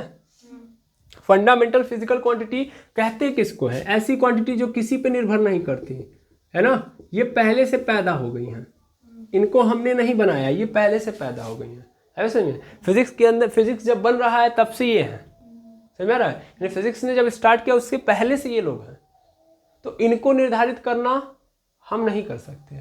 हम लोग डिराइव्ड फिजिकल क्वांटिटी को निर्धारित करते हैं या बनाते हैं, क्योंकि जितनी भी इसके बाद की क्वांटिटी है वो कहीं ना कहीं इन्हीं से मिलकर बनी है। जैसे आप यहाँ से भी समझ सकते हो कि बल किससे मिलकर बना है, सर ये बना है द्रव्यमान अगुणे त्वरण से, है ना। अब द्रव्यमान की बात की जाए तो द्रव्यमान एक फिजिकल क्वांटिटी है कि नहीं है, तो बल बनाने के लिए किसको बुलाना पड़ा, द्रव्यमान को, ये फंडामेंटल फिजिकल क्वांटिटी है। त्वरण मान लेता हूँ कि अभी नहीं है फंडामेंटल, तो त्वरण की भी कहानी समझो, त्वरण खुद बेचारा अकेले थोड़ी डिफाइन हो जाता है, ये होता है वेग परिवर्तन की दर बटा समय, है ना। अब देखो त्वरण को डिफाइन करने के लिए समय आया कि नहीं आया, टाइम क्या है, time is the fundamental physical quantity. अच्छा, वेग तो नहीं है, तो वेग को भी डिफाइन कैसे करते हैं हम लोग, तो वेग को डिफाइन करते हैं सर, यहाँ पे देखिएगा, यहाँ पे वेग को अलग से निकालता हूँ। वेग इज इक्वल टू विस्थापन बटा समय। विस्थापन क्या है, विस्थापन मतलब दूरी मतलब लंबाई, तो ले दे के दूरी को किस में नापोगे, मीटर में, और लंबाई दूरी मतलब लंबाई, या लंबाई मतलब फंडामेंटल फिजिकल क्वांटिटी। देखिए समय फंडामेंटल फिजिकल क्वांटिटी, यानी वेग को डिफाइन करने के लिए दो फंडामेंटल फिजिकल क्वांटिटी लगी, तब जाके वेग बना, और वेग फिर जाके तब किसको बना रहा है, त्वरण को बना रहा है। तो ले दे के ये त्वरण किससे बना है, फंडामेंटल फिजिकल क्वांटिटी से ही तो बना है। तो इन सातों के अलावा दुनिया की कोई भी फिजिकल क्वांटिटी हो इन्हीं से बनेगी, ठीक है। तो अब डायमेंशन में हम क्या चेक करते हैं, यही तो चेक करते हैं कि इनके अंदर कौन सी फंडामेंटल क्वांटिटीज लगी हुई हैं, कौन सी इन्वॉल्व है। डायमेंशन यही बता रहा होता है। जैसे फोर्स का निकालो, फोर्स का डायमेंशन क्या होता है बता सकते हैं, बिल्कुल। डायमेंशन कैसे निकालते हैं, एम एल नहीं दिख रहा है इससे, M L T minus two, यही होता है, M L T minus two. अब इसमें क्या है, देखिए यहाँ पे ये बताया जा रहा है कि ये देखो फोर्स का डायमेंशन है, इस फोर्स के डायमेंशन में एक यूनिट किसका है, मास का, यानी मास आया हुआ है। फिर लेंथ आई हुई है, लेंथ मतलब दूरी, और टाइम 2 बार आया हुआ है, आई बात समझ में, यानी समय आया हुआ है। सीधा सीधा लेके देखा जाए तो इसमें द्रव्यमान है, लंबाई है और समय है। तो बल इन 3 लोगों पे डिपेंड कर रहा है, द्रव्यमान, लंबाई और समय। तो अब विद्युत धारा का डायमेंशन निकालूं मैं, तो विद्युत धारा किसके ऊपर डिपेंड कर रही है, चार्ज के ऊपर, टाइम के ऊपर। ये दिखाने के लिए, ये दिखावा है, समझ पा रहे हैं, ये डिपेंड नहीं करती है, करंट उसके पहले से पैदा था। समझ में आ रहा है, समझ में आया। अगर इतना ही होता तो चार्ज को हम लोगों ने रख दिया होता, है ना। अगर करंट डिपेंड करता चार्ज के ऊपर तब तो हम इन्हें इसके ऊपर रख दिया होता। चार्ज बस सॉरी करंट क्या बता रहा है, चार्जेस की क्वांटिटी बता रहा है। समझ में आ रहा है, क्लियर है। हाँ, तो इसका डायमेंशन क्या होगा सर, सीधी बात है, इसका डायमेंशन वही होगा, मैं डायमेंशन भी यहाँ पे लिख दे रहा हूँ। अगर मास का हम लेते हैं तो m लिखते हैं डायमेंशन, लंबाई का l लेते हैं, टाइम का t लेते हैं, केल्विन का थीटा लेते हैं, इसका हम लोग a ही लेते हैं, इसका हम लोग CD लेते हैं और इसका डायरेक्ट मोल लेते हैं। ठीक है, बस खत्म। ठीक है, डायमेंशन समझ में आ गया। चलिए अब कुछ और बातें कर लेते हैं, जैसे चूंकि चार्ज क्या है, सॉरी करंट क्या है, it is a fundamental physical quantity. लेकिन उससे भी बड़ी बात, it is a physical quantity. और हमने पढ़ा है अपने जीवन काल में कि फिजिकल क्वांटिटी तो सर 2 टाइप की होती है, यस और नो। फिजिकल क्वांटिटी 2 टाइप की होती है। कौन से टाइप की, 2 टाइप की। कौन से टाइप होते हैं वो पहले देख लेते हैं। कोई भी फिजिकल क्वांटिटी है तो उसको इस स्टेप से भी गुजरना पड़ेगा, है ना। फिजिकल क्वांटिटी है तो उसकी यूनिट होगी ही होगी, उसका डायमेंशन होगा ही होगा, उसके साथ साथ उसके पास 2 चीज़ें होनी चाहिए, दैट मीन्स कुछ पैरामीटर होंगे। उन पैरामीटर के बिहाफ पे उस फिजिकल क्वांटिटी को एक ग्रुप के अंदर डाला जाएगा। ठीक है, तो चलिए यही कहानी हम करेंगे। कोई भी फिजिकल क्वांटिटी हमारे वहाँ पैदा होगी तो सबसे पहले ये जरूर याद रखेंगे कि वो किस ग्रुप से बिलोंग करती है, ये जान लीजिए। अब देखिए भौतिक राशियाँ कैसे 2 प्रकार की होती हैं। ठीक है, तो मेनली भौतिक राशियाँ होती क्या है, जो किसी भौतिकीय परिघटनाओं के बारे में जानकारी देती हैं, और किस में जानकारी देती है, नंबर में, है ना। यानी वो किसी भी इवेंट का नंबर बता रही होती है कि ये इवेंट हुआ है तो कितना हुआ है, कैसे हुआ तो एक्सप्लेन करेगी, लेकिन उसका कितना का आंसर फिजिकल क्वांटिटी देती हैं। जब भी कोई इवेंट होगा एक फिजिकल क्वांटिटी पैदा होगी, और उस इवेंट के क्वांटिटी को बताती है वो फिजिकल क्वांटिटी, एक्सप्लेन भी कर रही है, साथ साथ उसकी क्वांटिटी भी दिखाती है फिजिकल क्वांटिटी। तो मेनली अगर हम बात करें क्वांटिटी की, तो मेनली मैं सीधा सीधा बोलूँ तो फिजिकल क्वांटिटी के पास क्वांटिटी होती है, मात्रा होती है, और मात्रा मतलब सीधा सीधा नंबर होगा, और नंबर को हम इंग्लिश में क्या बोलते हैं, मैग्नीट्यूड। इसका मतलब इसके पास क्या होगा, मैग्नीट्यूड होगा। हिंदी में बोलते हैं इसको परिणाम, सॉरी परिमाण, है ना, परिमाण। अच्छा, लेकिन कुछ ऐसी फिजिकल क्वांटिटी थी जो एक इवेंट को जब करा रही थी, यानी एक इवेंट हो रहा था, तो उस दौरान ये मैग्नीट्यूड पे ही नहीं डिपेंड करती। मेनली वो इवेंट हो रहा है तो जब वो कितना बता रही हैं तो कितना बताने के लिए उनको डायरेक्शन की भी जरूरत पड़ रही थी। समझ में आ रहा है, कितना तो बता रही है मैग्नीट्यूड के साथ, लेकिन इनको कितना बताने के लिए डायरेक्शन की भी जरूरत पड़ रही थी। कई तो ऐसी थी कि जरूरत ही नहीं है, सीधा फिजिकल क्वांटिटी हुई, कितना हुई, डायरेक्ट पूछो कितना हुआ, आंसर खत्म, कुछ नहीं, अगला क्वेश्चन और आंसर है। लेकिन कुछ ऐसी फिजिकल क्वांटिटी थी जो पैदा हो रही है किसी इवेंट के बाद, तो अपना मैग्नीट्यूड दिखाने के लिए, बताने के लिए डायरेक्शन का सहारा ले रही हैं। अच्छा, मैं पूछूं कितना बज रहा है, तो घड़ी किसी भी कोने में रखी होगी, आप देख के तुरंत बता देंगे आंसर। क्या आप हमसे दूसरा क्वेश्चन पूछेंगे, किस दिशा में कितना समय हो रहा है, पूरब वाली घड़ी कोई और समय बता रही है, पश्चिम वाली घड़ी कोई और समय बता रही है, उत्तर वाली घड़ी कोई और समय, या दक्षिण वाली कोई और समय, बिल्कुल नहीं सर। चारों घड़ी, चारों दिशाओं में जितनी भी घड़ियां हैं वो सब की सब एक टाइम बता रही है। यानी यहाँ पे अगर मैं देखूँ तो समय क्या है, समय बिल्कुल निर्भर नहीं कर रहा है डायरेक्शन पे। लेकिन अगर मैं हटा के इस क्वेश्चन को मैं ये पूछूं कि मुझे दरवाजे को खोलना है, और दरवाजे को खोलने के लिए मेनली 20 न्यूटन का बल लगाना है। ठीक है, तो मैंने बोला कि दरवाजे को खोलना है, दरवाजे को खोलने के लिए आपको बल लगाना है। ठीक है, यह हटाओ, मैंने आपको एक फिजिकल इवेंट करने के लिए बोल दिया, क्या दरवाज़ा खोलना है आपको। तो अब दरवाज़ा खोलने जाओगे तो आप जरूर एक क्वेश्चन पूछोगे किस दिशा में, ठीक है, किस दिशा में खोला जाए, पहला क्वेश्चन। दूसरा क्वेश्चन कि कितने बल के साथ खोला जाए। चलो ठीक है, हमारा काम नहीं है, आप बताएंगे कितना बल लगा। तो आप खोल रहे हो तो थोड़ा ध्यान से समझना, जब आप खोलने जाओगे दरवाजे को तो दरवाज़ा दोनों साइड से खुलता है। अगर जिन लोगों ने भी देखा होगा मिरर वाला, नॉट मिरर वाला, ग्लास वाला दरवाज़ा, तो ग्लास वाले दरवाजे का बड़ा एग्जाम्पल दिया है, लेकिन इस बार मैं थोड़ा सा अलग बनाता हूँ इसको। ग्लास वाले दरवाजे के पास जाओगे ना तो एक ऐसे भी दरवाजे आते हैं जो सिर्फ और सिर्फ वन साइडेड होते हैं, केवल एक साइड में खुलेंगे, जैसे हमारे घरों का दरवाज़ा एक ही साइड में खुलता है। लेकिन ग्लास का कुछ ऐसे दरवाजे आते हैं जो दोनों साइड में खुलते हैं, वो आगे भी खुलेंगे पीछे भी खुलेंगे। अब मैंने बोला कि आपको दरवाज़ा खोलना, आपने खोला, समझिएगा ध्यान से, तो आपने एक चीज़ फील की होगी या एक चीज़ नोटिस किया होगा। जानते हैं क्या, ग्लास वाला दरवाजा है, दोनों साइड में खुल रहा है। जब आप अंदर की ओर खोल रहे हो तो बड़ा ही कम फोर्स लगाना पड़ रहा है, लेकिन जब बाहर की ओर खोल रहे हो तो ज़्यादा फोर्स लगाना पड़ रहा है। ऐसा होता है। ऐसे बहुत सारे दरवाजे मिलेंगे जो ग्लास वाले हैं और टू साइडेड हैं। अब ग्लास वाले ना भी हो तो चलेगा, मुझे सिर्फ मतलब है डोर से, दोनों साइड में खुल रहा है, लेकिन हम एक साइड में देख रहे हैं खोलने पे तो आसानी से खुल जाए, लेकिन दूसरे साइड में खोल रहा हूँ तो ज़्यादा फोर्स लगाना पड़ रहा है ना। यानी फिजिकल इवेंट हो रहा है, खोला मैंने दरवाज़ा, ठीक। अब मुझसे ये पूछा जाए, अब मैं आपसे पूछूंगा कि ये बताओ दरवाज़ा खोल दिया, आपने कहा खोल दिया, तो मैंने पूछा कितना बल लगा, मैग्नीट्यूड तो बताना पड़ेगा ना, फिजिकल क्वांटिटी हुई तो मैग्नीट्यूड तो आएगा। कौन सी फिजिकल क्वांटिटी पैदा हुई है वहाँ पे दरवाज़ा खोलने में, कौन सी फिजिकल क्वांटिटी यूज हुई है, फोर्स। दरवाज़ा खुला है, फोर्स लगा है, बिना फोर्स के खुलता ही नहीं, फिजिकल इवेंट कंप्लीट नहीं होता। तो अब आप हमसे पूछेंगे, मतलब मैं आपसे पूछूंगा कि ये बताइए कितना फोर्स लगा, तो अब आप ये सेकेंड क्वेश्चन मुझसे करेंगे कि कौन सी दिशा में, क्योंकि दरवाज़ा दोनों दिशाओं में खुल रहा है लेकिन दोनों जगह मैग्नीट्यूड अलग अलग है, यानी वहाँ पे क्या है, दिशा से काम चल रहा है। समझ में नहीं आया? तो यानी ये जो फोर्स है हमारा, ये एक्चुअल में सिर्फ मैग्नीट्यूड से अपने आप को नहीं एक्सप्लेन कर पा रहा है, डायरेक्शन भी देना पड़ रहा है ना। तो ऐसी फिजिकल क्वांटिटी भी हमारे सामने आई जिनके पास मैग्नीट्यूड भी है और मैग्नीट्यूड के साथ क्या है, डायरेक्शन भी है। तो दो तरीके की फिजिकल क्वांटिटी आपको देखने के लिए मिलेंगी, मैग्नीट्यूड प्लस डायरेक्शन, ठीक है। अब मैग्नीट्यूड प्लस डायरेक्शन मतलब, मैग्नीट्यूड मतलब परिमाण और डायरेक्शन मतलब दिशा। ये सब बेसिक बातें हैं पर जरूरी हैं पकड़नी। तो इसका मतलब कोई भी फिजिकल क्वांटिटी आ रही है सर तो दो तरीके से हो सकती है, या तो सिर्फ ऐसी फिजिकल क्वांटिटी जो मैग्नीट्यूड वाली हो, और या तो ऐसी फिजिकल क्वांटिटी जो मैग्नीट्यूड के साथ डायरेक्शन लेके आ रही है।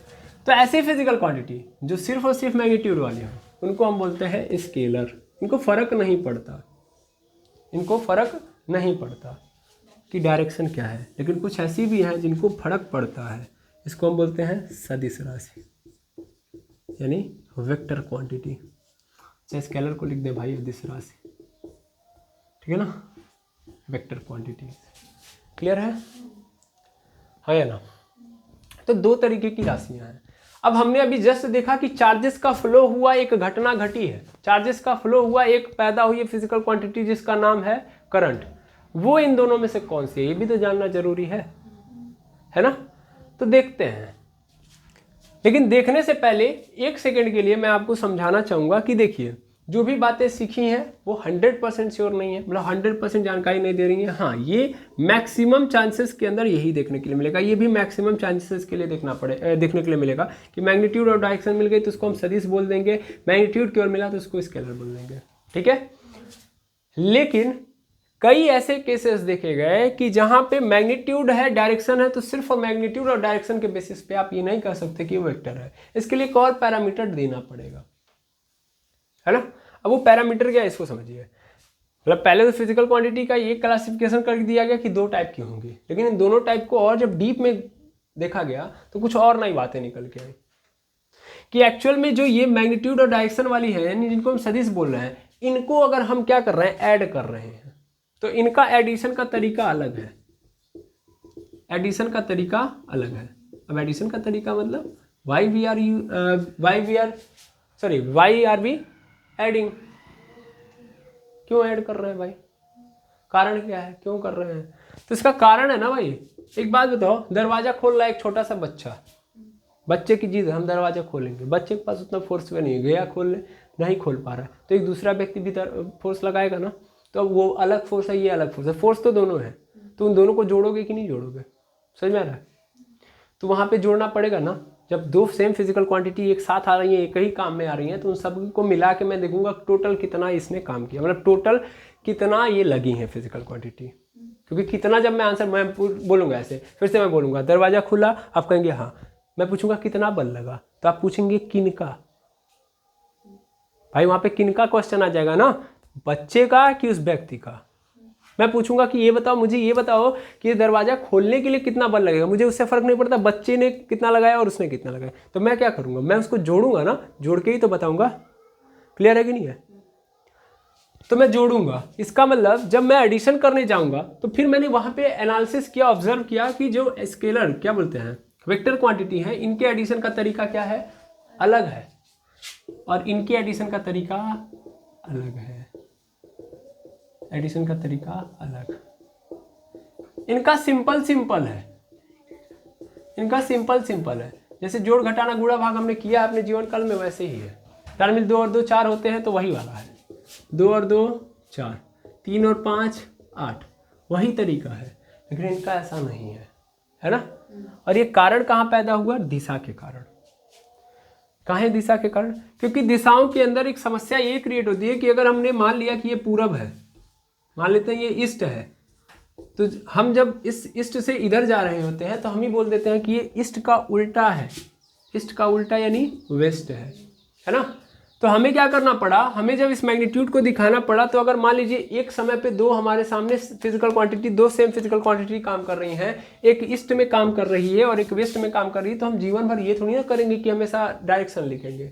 उस कंडीशन में मुझे क्या करना पड़ा, उस कंडीशन में मुझे डायरेक्शन को दिखाने के लिए प्लस और माइनस का सहारा लेना पड़ा। और ये प्लस माइनस ने ही एडिशन करने का तरीका चेंज कर दिया। समझ में आ रहा है? अगर हम सेम डायरेक्शन में है तो प्लस लेंगे, अपोजिट डायरेक्शन में तो माइनस लेंगे, और माइनस लेने से जब हम जोड़ने जाएंगे तो चीज़ें जुड़ने के बजाय घट जाएंगी। समझ में आ रहा है? और होता भी यही है। तो इनके एडिशन करने का तरीका थोड़ा सा कॉम्प्लेक्स, अभी कैसे है वो समझा दूंगा मैं, ठीक है। तो ये बोला गया कि फिजिकल क्वांटिटी होने के लिए मैग्नीट्यूड हो, डायरेक्शन हो, और एडिशन करने का जो प्रॉपर तरीका होता है वो होना चाहिए, है ना। और एडिशन का जो तरीका बना, इसके लिए एक नियम बना दिया गया, ठीक है ना। उसको नाम दिया गया vector sum, vector sum law, या लॉ ऑफ वेक्टर सम, ऐसे लिख लीजिए, लॉ ऑफ वेक्टर सम।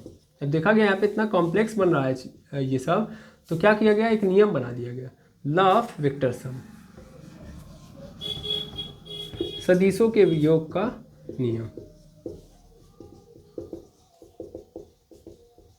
और अब ये बोला गया कि अगर एक फिजिकल क्वांटिटी जिसके पास मैग्नीट्यूड है, डायरेक्शन है, और अगर वो लॉ ऑफ वेक्टर सम की बात को मान रहा है, यानी जो सदिशों को योग करने का जो नियम है उसको भी मान रहा है, तब उसको हम क्या बोलेंगे, तब हम उसको बोलेंगे सदिश, ठीक है। बाकी अदिश के लिए कोई ज़्यादा झंझट नहीं है, बस उसके पास मैग्नीट्यूड और डायरेक्शन ना हो तो भी काम चल जाएगा, ठीक है ना। तो डायरेक्शन नहीं होगा, केवल मैग्नीट्यूड होगा, तो भी वो स्केलर कहलाएगा। ओके, तो अब देखते हैं अपना करंट क्या है, वेक्टर है कि स्केलर है। स्टार्ट किया जाए, ठीक है। इसको मैं मिटा दूं, बिल्कुल।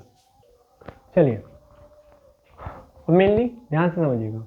जैसे कि अभी हम लोगों ने बल के बारे में बात की, तो बल एक सदिश राशि है, ये पता चल गया था, बिकॉज इसके पास क्या होता है, इसके पास केवल मैग्नीट्यूड से काम नहीं चलता है, मैग्नीट्यूड के साथ क्या किस चीज़ की ज़रूरत पड़ेगी, मैग्नीट्यूड के साथ डायरेक्शन की भी ज़रूरत पड़ेगी। मेनली कैसे, ध्यान से समझिएगा। मेनली सपोज करिए एक ब्लॉक है, ठीक है, क्या है, एक ब्लॉक है, इस ब्लॉक को इधर की ओर 20 न्यूटन के फोर्स से खींचा जा रहा है, ओके, यानी 20 न्यूटन का फोर्स इधर लगा हुआ है। ऐसे ही फिर इस डायरेक्शन में 10 न्यूटन का फोर्स लगा हुआ है, या सिंपल समझो 20 न्यूटन का फोर्स इधर भी लगा है, ठीक है। ये F2 है अपना, ये F1 है, ये F2 है। अब मैं आपसे पूछूं ये ब्लॉक मूव करेगा, ब्लॉक मूव करेगा, नहीं करेगा, बल तो लगा है, बल तो लगा है, इधर 20 न्यूटन, इधर भी 20 न्यूटन, तो बल तो लगा है, बट फिर भी ये मूव नहीं करेगा। तो ऐसा क्यों हुआ? अब कारण समझिएगा। मेनली मैंने बोला था ना कि अगर एक सदिश है तो इसको वेक्टर सम की बातें माननी पड़ेंगी। वेक्टर सम क्या कहता है, वेक्टर सम ये कहता है कि अगर मैं इस पर टोटल फोर्स निकालूं, यानी एफ नेट निकालूं, तो एफ नेट कैसे निकलेगा, F net is equal to F1 plus F2 होगा, है ना, दोनों बलों को जोड़ना है। अब मैं दोनों बलों को मैंने जस्ट बताया था कि दोनों की डायरेक्शन अलग अलग है, तो डायरेक्शन दिखाना पड़ेगा ना, ये किस डायरेक्शन में, ईस्ट वाली है, ये किस डायरेक्शन में है, वेस्ट वाली है। तो मैंने बोला था एक को प्लस लेना पड़ेगा और दूसरे को माइनस, क्योंकि ईस्ट की अपोजिट होती है वेस्ट। तो ये अगर प्लस होगी तो 100% ये वाली क्या हो जाएगी, माइनस। अब मैं F1 की अगर बात करूँ तो F1 कितना है, F1 ईस्ट में है तो प्लस ले लिया, लेकिन F2 अपोजिट में है ना भाई, तो माइनस लेना पड़ेगा। और 20 माइनस 20 क्या हो जाएगा, 0। इसलिए टोटल जो फोर्स लगा वो कितना लगा, 0 न्यूटन। यानी इस ब्लॉक के ऊपर कोई फोर्स ही नहीं लगा। ठीक है, ऐसे ही और भी समस्या उत्पन्न हो सकती है। जैसे ये ब्लॉक है, इस ब्लॉक के ऊपर इधर इस तरीके से F1 लगा, ठीक है ना, ऐसे F1 लगा और दूसरा इधर F2 लगा, और इन दोनों के बीच में कितने डिग्री का एंगल है, 60 डिग्री का, है ना। मतलब मेनली मैंने मान लिया कि 20 न्यूटन इधर लगा, 20 न्यूटन इधर लगा। अब मैं पूछूं कि इस पे टोटल कितना फोर्स लगा, तो क्या मैं बोल दूंगा कि F1 + F2? नहीं सर, यहाँ पे वेक्टर रिजोल्यूशन की कहानी स्टार्ट हो जाती है। वेक्टर रिजोल्यूशन की कहानी स्टार्ट होने का मतलब यहाँ पे फिर से फॉर्मूला लगाना पड़ता है। F net is equal to क्या होता है, F net is equal to under root में F1 स्क्वायर प्लस F2 का स्क्वायर और plus 2F1 F2 cos theta होता है। ठीक है ना, केवल आप इसको याद कर लो ना, तो ये भी याद करने की जरूरत नहीं पड़ेगी, क्योंकि ये भी फार्मूला यहीं से आया है। नहीं यकीन है तो देखो, मेनली इस फोर्स और इस फोर्स के बीच का एंगल कितना है, 180 डिग्री है। इसी चीज़ को वहाँ पे पुट कर दो, F1 और F2 की वैल्यू रख दो, चेक कर लो पहले। F1 की वैल्यू कितनी है, 20 है, तो 20 का स्क्वायर प्लस F2 की वैल्यू कितनी है, 20 का स्क्वायर। अब यहाँ पे देखना ध्यान से, यहाँ पे 2 इंटू 20 इंटू फिर 20 और कॉस 180 डिग्री हो जाएगा। तो फॉर्मूला अभी फिर से लिख दे रहा हूँ साफ साफ, फार्मूला लिख देना। मतलब मेनली कोई भी दो फिजिकल क्वांटिटी है, ठीक है ना, उनका अगर हम A क्रॉस B कर रहे हैं, दैट मीन्स इन दोनों का रिजल्टेंट निकालना है। तो मेनली होता क्या है, A square plus B square plus 2AB cos theta, ठीक है ना, क्लियर है। अब देखो 20 का स्क्वायर 400, फिर 20 का स्क्वायर 400, यहाँ पे क्या हो जाएगा, 20 का गुणा 20 में 400 हो जाएगा, और 4 दूना 800 हो जाएगा। और कॉस 180 की जो वैल्यू होती है, यानी कॉस, ध्यान देना, कॉस 0 की वैल्यू 1 होती है, कॉस 90 की वैल्यू जो होती है वो होती है 0, और कॉस 180 की वैल्यू -1 होता है। ये तीन बातें भी याद रखनी है। तो कॉस 180 डिग्री की वैल्यू -1, तो -1 होगा यहाँ पे, और ये माइनस के कारण यहाँ आगे माइनस आ जाएगा। अब मेरे लिए 400 कितना हो जाएगा, 800 हो जाएगा, और 800 से 800 कैंसिल, 0 आ गया, इसीलिए यहाँ पे क्या आया है, 0। ठीक है ना, समझ आ रहा है। अब ऐसे ही वहाँ पे 60 डिग्री दिया है, तो 60 डिग्री की वैल्यू वहाँ पे रखेंगे, वहाँ से काम कर लेंगे, है ना। तो आई होप आप समझ पा रहे होंगे। मेनली ये मैं बताना चाहता हूँ कि अगर कोई भी वेक्टर है तो उसको ये बात माननी पड़ेगी, ठीक है। इस चीज़ को आप नोट डाउन कर लेंगे और ये जरूर बोल देंगे कि ये इंपॉर्टेंट है, ये जो फॉर्मूला है ये इंपॉर्टेंट है, ठीक है। तो कोई भी है अगर इस दुनिया में, तो इसको ये बात माननी पड़ेगी। अगर आप कभी भी अपोजिट डायरेक्शन में, मतलब दो फिजिकल क्वांटिटी हैं, अगर वो वेक्टर हैं और अगर वो दो अपोजिट डायरेक्शन में काम कर रही है, तो एक माइनस होगा और एक प्लस होगा, यानी एक में से दूसरा वाला कम हो जाएगा। ये बात माननी पड़ेगी, तभी वो क्या कहलाएगा, वेक्टर। अगर वो बात नहीं मान रहा है तो वेक्टर नहीं है, भले वो डायरेक्शन पे काम करे। क्लियर है। अब हम बात करते हैं अपने करंट की। मैं उसको क्या डिनोट करूँ, आप खुद रख लीजिएगा। और cos 60 की हमारे रिवर्स से वैल्यू ले लीजिए, cos 60 आप खुद लिख के कर लीजिएगा। cos 60 की वैल्यू होती है 1/2, जाइए कर लीजिएगा इसको, ठीक है। आई होप समझ में आ गया होगा। अब हम बात करते हैं अपने वाले की। अपना मतलब करंट जो है, अगर मैं यहाँ पे करंट की बात करूँ, देखिएगा करंट की कहानी थोड़ी सी।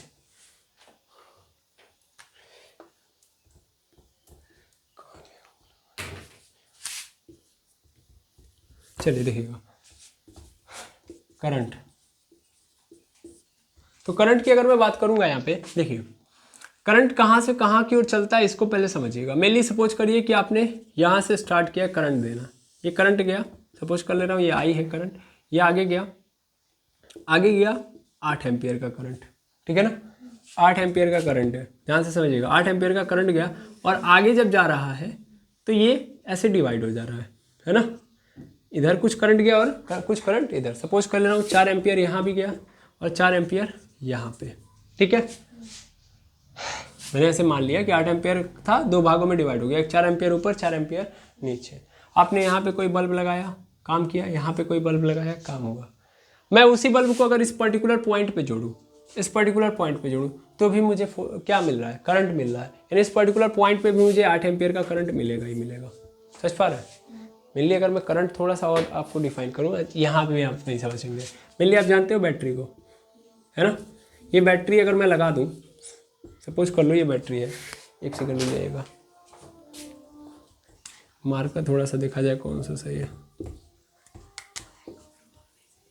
चलिए कोई बात नहीं, यहाँ पे एक है, यहाँ पे एक है, बैटरी लगाया ऐसे किसी बल्ब के अंदर, ठीक है, ये बल्ब मैंने मान लिया यहाँ पे, ठीक है, ऐसे बल्ब है, ये बल्ब है। थोड़ा ध्यान देंगे, आपको पता है कि करंट कैसे फ्लो होता है, किधर से किधर की ओर। तो देखिए करंट हमेशा देखता है, ध्यान से देखता है कि इधर इलेक्ट्रॉन किधर से किधर की ओर जा रहा है, तो इलेक्ट्रॉन इधर से जा रहा होता है, तो इलेक्ट्रॉन जब इधर से जाता है तो करंट किधर से फ्लो कर रहा होता है, इधर से। अगर ध्यान से देखा जाए तो करंट एक्चुअल में डायरेक्शन पे काम कर रहा है ना, ये इलेक्ट्रॉन का डायरेक्शन है, दैट मीन्स इसको हम बोलेंगे इलेक्ट्रॉनिक करंट बोलेंगे। इलेक्ट्रॉन हमेशा क्या होता है, निगेटिव टर्मिनल से निकल रहा होता है इलेक्ट्रॉन, और पॉजिटिव टर्मिनल से आई निकल रहा होता है। ध्यान देंगे, इसको मैं सब छोड़ता हूँ, सीधा सीधा लिखता हूँ, आई हमेशा किधर से निकलता है, पॉजिटिव टर्मिनल से, ठीक है, और इलेक्ट्रॉन किधर से किधर की ओर मूव करता है, मतलब निगेटिव टर्मिनल से। अभी ये लिखो, निगेटिव टर्मिनल से पॉजिटिव की ओर, है ना, निगेटिव से पॉजिटिव की ओर, और यहाँ पे पॉजिटिव से निगेटिव की ओर। अब ये बताओ, ये तो डायरेक्शन पे काम कर रहा है ना, पॉजिटिव से किधर जाना है इसको, निगेटिव, तो बिना दिशा देखे तो जाएगा नहीं, है ना, यानी ये दिशा तो लेके चल रहा है, लेके चल रहा है कि नहीं चल रहा है, यानी एक्चुअल में देखा जाए तो ये दिशा पे काम कर रहा है, इसको दिशा चाहिए, बिना दिशा के नहीं चल रहा है। ऐसा नहीं कि किधर से भी निकाल दोगे, ऐसा नहीं कि करंट इधर से भी निकल जाएगा, ये हमेशा सीधा सीधा किधर से निकलेगा, पॉजिटिव टर्मिनल से ही निकलेगा। दैट मीन्स ये डायरेक्शन को फॉलो कर रहा है, दैट मीन्स ये हमेशा निगेटिव होगा, निगेटिव डायरेक्शन में होगा, किसके, इलेक्ट्रॉन के, करंट के, है ना। तो ये तो डायरेक्शन पे काम कर रहा है, और मैग्नीट्यूड तो है ही है इसके पास, यानी इसके पास मैग्नीट्यूड है, याद रखिएगा, इसके पास क्या है, मैग्नीट्यूड है, इसके पास क्या है, और करंट है, सॉरी करंट कह रहा हूँ मैं, डायरेक्शन है, इसके पास मैग्नीट्यूड है, दूसरा इसके पास क्या है, डायरेक्शन है ना। तो यानी दो बातें तो फॉलो कर लिया, अब तीसरी बस फॉलो करवानी है, और वो बात कौन सी है कि वेक्टर सम को मान लिया, बस वेक्टर सम को मान लिया, गेम ओवर।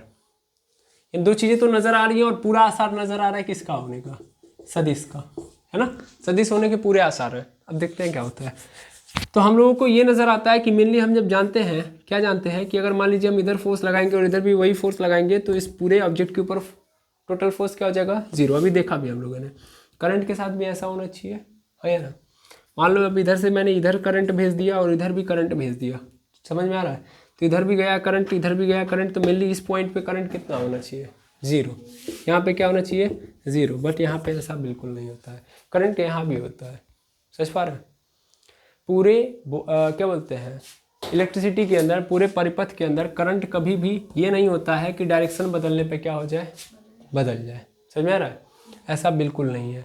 डायरेक्शन बदलने पे कभी भी करंट का मान बदलता नहीं है, यानी दिशा से ये प्रभावित नहीं होता है, सिर्फ यहाँ पे दिखावा है, छलावा है, ये समझ में आ रहा है कि हमारे पास जब मतलब हम डेवलप होंगे, यानी जब निकलेंगे तो हमेशा पॉजिटिव टर्मिनल, तब हमको डायरेक्शन चाहिए, लेकिन उसके बाद जब हम निकलेंगे तो हमारे मैग्नीट्यूड पे घंटा फर्क नहीं पड़ता कि हम किस डायरेक्शन में जा रहे हैं, समझ में आ रहा है, किस डायरेक्शन में जा रहे हैं इससे हमें कोई फर्क नहीं पड़ता है। यानी करंट सीधा सीधा सीधा बोल देता है, मुझको फर्क नहीं पड़ता,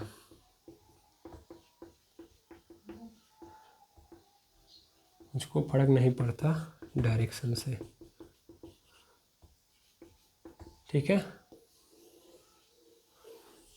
याद रखेंगे, ठीक। मेनली अगर हम थोड़ा सा और आगे बढ़ाएं और एग्जांपल दें, क्योंकि अभी भी आप फील नहीं कर पा रहे होगे, तो मैं एक कहानी को ऐसे समझाऊं। तो मेनली आप बताइए, जैसे आप ट्यूबलाइट देखेंगे, ट्यूबलाइट वगैरह अपने घरों के अंदर, तो ट्यूबलाइट कहाँ से, ये मान लेता हूँ बोर्ड है, यहाँ पे रखता हूँ, ये बोर्ड है, स्विच बोर्ड है, यहाँ से करंट गया है, ठीक है। अब ये करंट यहाँ पे गया, यहाँ पे आपका क्या है, ट्यूबलाइट है, सपोज कर ले रहा हूँ, यहाँ पे ट्यूबलाइट है, ठीक है, यहाँ पे गया। फिर इधर से अगर मान लेते हैं कि मैं तार अगर इधर भी मुड़ा दूँ, फिर इधर भी मुड़ा दूँ, ठीक है, फिर यहाँ भी ट्यूबलाइट है, फिर यहाँ भी ट्यूबलाइट है, तो आप देखोगे कि यहाँ भी ट्यूबलाइट जल रही होगी, यहाँ भी ट्यूबलाइट जल रही है, और यहाँ भी ट्यूबलाइट जल रही है। क्या ये पॉसिबल है? नहीं पॉसिबल। अगर ये वेक्टर क्वांटिटी होता तो मान लो, अगर भाई ध्यान से समझा जाए, इधर जल गया इधर जल गया, तब इधर नहीं ना जलता, नहीं जलना चाहिए ना इस पॉइंट पे। जैसे ये बॉक्स था, तो इस बॉक्स के इधर फोर्स लगा दिया, इधर भी फोर्स लगा दिया, तो फिर यहाँ पे कहाँ फोर्स लग रहा है, बिकॉज सेम फोर्सेस लगाए हमने, तो अपोजिट डायरेक्शन हो गई, तो फिर यहाँ पे एग्जैक्ट पॉइंट पे वैल्यू क्या आ जाएगी, जीरो। बट ऐसा यहाँ पे नहीं है, ठीक है ना, इस बात को याद रखेंगे।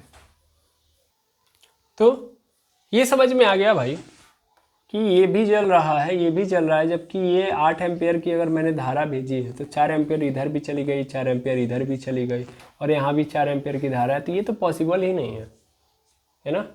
अगर हम वेक्टर सम की बात करें तो 180 डिग्री का एंगल बना हुआ है।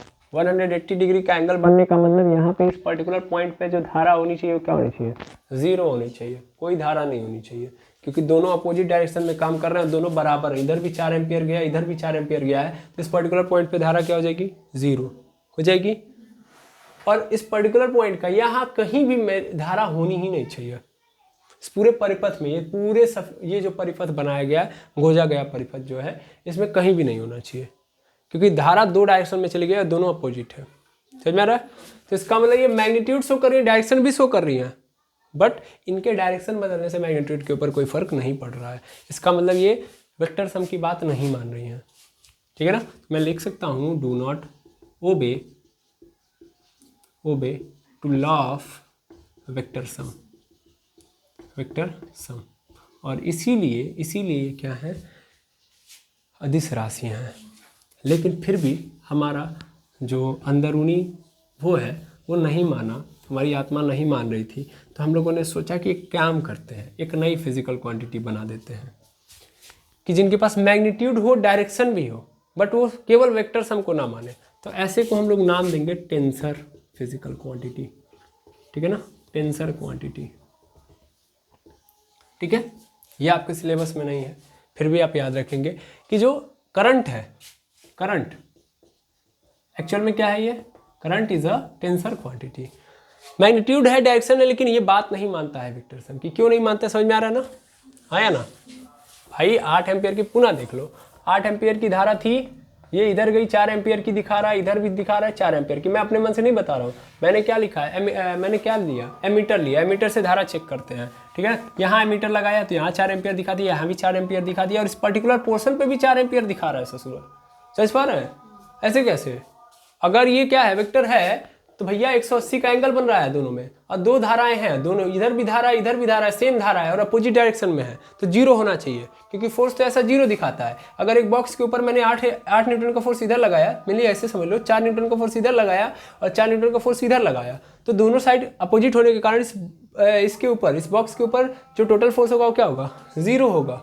अब 0 है, इसका मतलब बॉक्स कहीं भी नहीं जाएगा, ना ही इधर ना ही इधर, तो ऐसा इसको भी तो मानना चाहिए था, बट ये नहीं मान रहा है, आया समझ में। तो ऐसी क्वांटिटी को हम लोग क्या बोलेंगे, टेंसर क्वांटिटी बोलेंगे। क्लियर है, कैसी क्वांटिटी नाम देंगे इसको, टेंसर क्वांटिटी बोलेंगे, ठीक है। लेकिन नॉर्मल लेवल पे आपकी बुक ने बोला है कि नहीं मानता, इसलिए इसको हम क्या बोलेंगे, अदिश राशि, यानी धारा क्या है, अदिश राशि है, स्केलर क्वांटिटी है, ठीक है, स्केलर क्वांटिटी। तो आप भी मान लीजिए, बाकी नाम के लिए मैंने बता दिया टेंसर क्वांटिटी है, आगे जाके आपको मिलेगा टेंसर क्वांटिटी। जब हायर क्लासेस में आप जाओगे तो वहाँ पे करंट को इस नाम से भी जाना जाएगा, क्योंकि बुक वाले ने, यानी 11th की बुक में आपको बस 2 ही फिजिकल क्वांटिटी बताई गए टाइप की, 2 ही टाइप की फिजिकल क्वांटिटी बताई गई, एक तो स्केलर और एक तो वेक्टर। टेंसर का कहीं नामो निशान है नहीं, तो इसीलिए 12th तक आपको टेंसर नहीं बताया जाएगा, हायर क्लासेस में आपको दिखाया जाएगा। आई होप समझ में आ गया होगा, ठीक है। तो करंट की पूरी कहानी समझ ली आप लोगों ने, ऐसा ना, करंट की क्या क्या समझ लिया आपने, कि करंट क्या होता है, करंट की मतलब करंट का फॉर्मूला क्या है, किन किन स्थितियों में क्या क्या होता है, ये भी देख लिया आप लोगों ने, मात्रक क्या है, डायमेंशन क्या है, और किस प्रकार की क्वांटिटी है, ये भी जान लिया, ठीक है। अब इतना सब जानने के बाद अब हम चैप्टर को शुरू करेंगे, ये तो अभी इंट्रोडक्शन था, ठीक है ना, अब चैप्टर स्टार्ट होगा, ठीक है। तो इतना नोट डाउन करिए, आगे बढ़ते हैं। चलिए, अब इतना सब पढ़ने के बाद अब हम सोचते हैं कि विद्युत धारा आई कैसे, विद्युत धारा आई कहाँ से। तो विद्युत धारा है क्या, विद्युत धारा है flow of electron, flow of electron, ठीक, बिल्कुल। तो अगर ये फ्लो ऑफ इलेक्ट्रॉन है तो एक्चुअल में हम ये पूछ रहे हैं कि हुआ कैसे फ्लो ऑफ इलेक्ट्रॉन, हुआ कैसे। देखिए प्रश्न कुछ और था, प्रश्न कुछ और बना दिया गया है ना। प्रश्न ये था विद्युत धारा आई कहाँ से, तो विद्युत धारा क्या है, फ्लो ऑफ इलेक्ट्रॉन। तो आखिर इलेक्ट्रॉन का फ्लो हुआ कैसे, तो तो ये क्वेश्चन कहाँ से बना? बिकॉज हम ये जानते हैं कि कोई भी कंडक्टर है वो करंट थोड़ी ना मारता है, करंट मारता है। लेकिन अगर हम बोल दें कि अगर ये ऑब्जेक्ट है या ये कंडक्टर है, इसके अंदर विद्युत धारा बह रही है, फ्लो ऑफ इलेक्ट्रॉन, अब मैं अगर उसको टच करूंगा, है कि नहीं, तो मैं 360 डिग्री घूम जाऊंगा, यस और नो? दैट मीन्स मुझे क्या करंट मारेगा ना, करंट फील करेगा कि नहीं फील करेगा, है ना? तो ये फील कर रहा है, मतलब हमको मार रहा है करंट, यानी मारता है करंट सीधा सीधा, ये फीलिंग है एक प्रकार से, इसलिए हम उसको बोल रहे हैं, कोई और शब्द नहीं, इसलिए हम बोल रहे हैं करंट मारता है। दैट मीन्स करंट झटका देता है, इट इज़ अ फीलिंग। अब ये फीलिंग तभी आती है जब कंडक्टर के अंदर इलेक्ट्रॉन का फ्लो होगा तभी, है ना? और कोई भी, अगर मैं सिंपल बोलूँ, कोई भी कंडक्टर यदि हमको करंट मार रहा है, झटका दे रहा है, तो ये मैं बोलूँगा 100% श्योरिटी के साथ बोलूँगा कि इसके अंदर इलेक्ट्रॉन का फ्लो हो रहा है। लेकिन क्या कंडक्टर हमेशा हमको करंट मारता है? कोई भी कंडक्टर हम टच करेंगे मार देगा? नहीं, ये तभी मारेगा जब उसके अंदर लाइट जा रही होगी, करंट का फ्लो हो रहा होगा। मेरी बात समझ पा रहे हैं? नॉर्मल लेवल पे वो करंट नहीं मारता है। इसका मतलब क्या है? इसका मतलब हमेशा कंडक्टर के अंदर इलेक्ट्रॉन का फ्लो नहीं होता है। तो हमेशा इलेक्ट्रॉन का फ्लो होता नहीं है, तो इसलिए करंट नहीं मारता है ना? तो आखिर ये फ्लो ऑफ इलेक्ट्रॉन हुआ कैसे? क्वेश्चन ये है, समझ आ रहा है? ये क्वेश्चन है मेरा कि आखिर इलेक्ट्रॉन का फ्लो हुआ कैसे? क्योंकि अगर इलेक्ट्रॉन का फ्लो होगा तभी विद्युत धारा आएगी, तभी आप पकड़ पाओगे कि कहाँ से आई। समझ में आ रहा है? समझ में आ रहा है? चलिए एनालिसिस करते हैं, समझते हैं चीज़ों को। तो मेनली हम जानते हैं कि कोई भी कंडक्टर है, यदि कोई भी कंडक्टर यदि मैं लूँ, तो मेनली अगर हम कंडक्टर की बात करेंगे तो कोई भी कंडक्टर, उसके अंदर क्या होता है? इलेक्ट्रॉन होता है इलेक्ट्रॉन। लेकिन ये इलेक्ट्रॉन फ्लो नहीं कर रहा होता है। फ्लो मतलब किसी डायरेक्शन के अंदर बह नहीं रहा होता है। फ्लो मतलब क्या होता है? बहना। और बहने का मतलब क्या होता है? कि एक डायरेक्शन होनी चाहिए, है कि नहीं? बहने का मतलब नॉट सिस्टर, है ना? वो सिस्टर नहीं, फ्लो, बहना। तो बहना मतलब किसी दिशा में, यानी बहना मतलब दिशा, सीधा।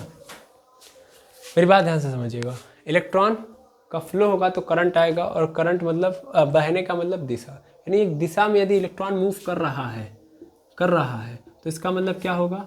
इसका मतलब मैं मान लूँगा कि उसके अंदर फ्लो हो रहा है, मतलब इलेक्ट्रॉन फ्लो कर रहा है। इलेक्ट्रॉन का फ्लो मतलब 4 बार मैं बोल चुका, एक बार मैं फिर से बताऊँ। इलेक्ट्रॉन का फ्लो मतलब इलेक्ट्रॉन किसी एक दिशा में आगे बढ़ रहा है ना? लेकिन अगर हम कंडक्टर की बात करें तो कंडक्टर में ऐसा बिल्कुल नहीं होता। ये बताइए कहाँ जाएगा? यहीं तक तो आएगा। इसकी आखिरी सीमा कहाँ है? यहीं तक तो है ना? यानी ये इलेक्ट्रॉन अगर दौड़ के भाग भी आया तो कहाँ तक आएगा? यहीं तक। और ये वाला इलेक्ट्रॉन जाना चाहिए था तो कहाँ तक जा सकता है? यहाँ तक। तो क्या कोई पर्टिकुलर दिशा है इसके पास? क्या ये बह पा रहा है अंदर कंडक्टर के? तो कंडक्टर के अंदर अगर देखा जाए तो ये बह नहीं रहा होता है। समझ में आ रहा है? ये बह नहीं रहा होता है, और अगर ये बह नहीं रहा है तो इसका मतलब करंट पैदा नहीं होगा, यानी ये झटका नहीं मारेगा। तो अब करंट आता कहाँ से? फिर देखिए कहाँ से आता है। चलिए अब देखिएगा, चैप्टर स्टार्ट करते हैं। मेनली अगर हम बात करेंगे एक कंडक्टर की, तो कोई भी कंडक्टर है तो उसको ही हम लोग क्या बोलते हैं? मेटल। अब थोड़ा सा ध्यान से समझेंगे और बड़े अच्छे से समझेंगे। कंडक्टर मतलब मेटल, और मेटल मतलब बोलते हैं उसको धातु। मेटल मतलब धातु, और धातु मतलब जो इलेक्ट्रॉन को दे सकता है, यानी इलेक्ट्रॉन का डोनर, या सीधा सीधा इसका एक और नाम है फ्री इलेक्ट्रॉन वाला। फ्री इलेक्ट्रॉन वाला, ठीक है ना? जिसके पास फ्री इलेक्ट्रॉन है, ठीक है? अगर मैं इस पर्टिकुलर लेवल के, मतलब ये पूरा का पूरा कंडक्टर, इसके बस छोटे पार्ट की मैं बात करूँ तो ये छोटा पार्ट है, ठीक है? इस छोटे पार्ट की मैं बात करूँ तो इसमें होगा क्या कि बहुत सारे एटम होंगे, है ना? ये मेटल ही तो है, इस मेटल के बहुत सारे क्या होंगे? एटम होंगे। क्योंकि मेटल किससे मिलकर बना होता है? मेटल क्या, पूरी दुनिया का हर पदार्थ किससे मिलकर बना है? एटम से। तो इसी तरीके से ये क्या होगा? मेटल भी बना होगा किससे? एटम से ही बना होगा। और एटम के अंदर की कहानी कुछ ऐसी होती है कि बीच में न्यूक्लियस और चारों तरफ इलेक्ट्रॉन, बीच में न्यूक्लियस चारों तरफ इलेक्ट्रॉन, बीच में न्यूक्लियस चारों तरफ इलेक्ट्रॉन। और अभी जस्ट मैंने क्या बोला? अभी जस्ट मैंने बोला कि मेटल क्या होता है? इलेक्ट्रॉन डोनर होता है, फ्री इलेक्ट्रॉन वाला होता है। मतलब ये मेनली करता क्या है? तो अपने इलेक्ट्रॉन को फ्रीली छोड़ देता है। समझ में आ रहा है? इसके जो इलेक्ट्रॉन है वो क्या होते हैं? बाहर घूमते रहते हैं, अंदर नहीं रहते हैं। बिकॉज ये जो न्यूक्लियस है इनको बांध के रख नहीं पाता है। तो जो इसके इलेक्ट्रॉन है, जो बाहरी कक्षा के इलेक्ट्रॉन है, मेरी कक्षाएं भी बहुत सारी होती हैं। एक एटम में ये न्यूक्लियस है, न्यूक्लियस के चारों ओर बहुत सारी कक्षाएं होती हैं। तो जो सबसे आखिरी वाली कक्षा होती है उसको बाह्य कक्षा बोलते हैं। और इस बाह्य कक्षा के अंदर जो इलेक्ट्रॉन होता है फ्रीली घूम रहा होता है। सॉरी, किसी इंटरप्शन के कारण, चूँकि बाहरी इन्वायरमेंट है ऐसा, रुकना पड़ा। तो बाहरी कक्षा के इलेक्ट्रॉन बाहर निकल गए, अब ये बाहर ऐसे बैठे रहते हैं, है ना? बाहर ऐसे बैठे रहते हैं, ये न्यूक्लियस है, इलेक्ट्रॉन ये बाहरी ऐसे बैठे रहते हैं, ठीक है। ये निकल जाते हैं तो मेनली क्या होता है, मेनली ऐसा कुछ होता है कि इस एटम के ऊपर कैसा चार्ज आ जाएगा, पॉजिटिव चार्ज, और इलेक्ट्रॉन निकल गया। तो क्यों आखिर पॉजिटिव चार्ज आया, तो ये तो आप सभी लोगों को पता है कि एक एटम के अंदर से अगर इलेक्ट्रॉन निकल जाएगा, यानी एक एटम है तो वो न्यूट्रल होता है, एटम न्यूट्रल होता है, इलेक्ट्रॉन निकल गया तो उसके ऊपर क्या आ जाएगा, पॉजिटिव चार्ज, यानी इलेक्ट्रॉन की कमी न्यूट्रल पॉजिटिव चार्ज बन गया। तो ये पॉजिटिव चार्ज वाला एटम है, यानी पूरे एटम के ऊपर क्या है, पॉजिटिव चार्ज है। अब ध्यान से समझिएगा क्या हो रहा होगा, थोड़ा सा मैं इसको सरल बनाने के लिए 2-4 एटम रखता हूँ इस पूरे में। तो मेनली यहाँ पे एक एटम है, यहाँ पे न्यूक्लियस, यहाँ पे पॉजिटिव चार्ज, और ये बाहर उसका इलेक्ट्रॉन। ऐसे ही एक एटम है, ये पॉजिटिव चार्ज सॉरी न्यूक्लियस है, और इसके ऊपर पॉजिटिव चार्ज और इसका इलेक्ट्रॉन है। मेनली यहाँ पे भी सेम है, ये न्यूक्लियस है, ये इसका इलेक्ट्रॉन है और इसके ऊपर पॉजिटिव चार्ज। अब देखना होगा क्या, मेनली होगा ये कि ये जो इलेक्ट्रॉन है, ये जो इलेक्ट्रॉन है, ये यहाँ से चूँकि इसका लिखना हुआ है, इससे निकलता है तो अब ये घूम सकता है, फ्री है। तो जब फ्री है तो ये क्या करेगा, मूव करेगा। मूव क्यों करेगा, क्योंकि इसके पास क्या आएगी, काइनेटिक एनर्जी। अगर आप लोगों ने पिछला वीडियो देखा होगा तो वहाँ पे मैंने डिटेल में इस चीज़ को समझाया था, है ना। ये काइनेटिक एनर्जी कहाँ आती है, क्योंकि कंडक्टर कहाँ रहेगा, कंडक्टर अंतरिक्ष में तो रहेगा नहीं, धरती पर रहेगा, धरती में मतलब किसी कमरे में ही रहेगा, है कि नहीं है। तो जहाँ पे भी रहेगा मेनली इसको क्या मिलेगा, थर्मल एनर्जी, क्योंकि हीट तो हमारे चारों ओर है कि नहीं है, हीट तो हमारे चारों ओर है। ऐसा तो है नहीं कि हम बर्फ़ के अंदर ले जाके कंडक्टर के अंदर करंट फ्लो कराएंगे, है ना।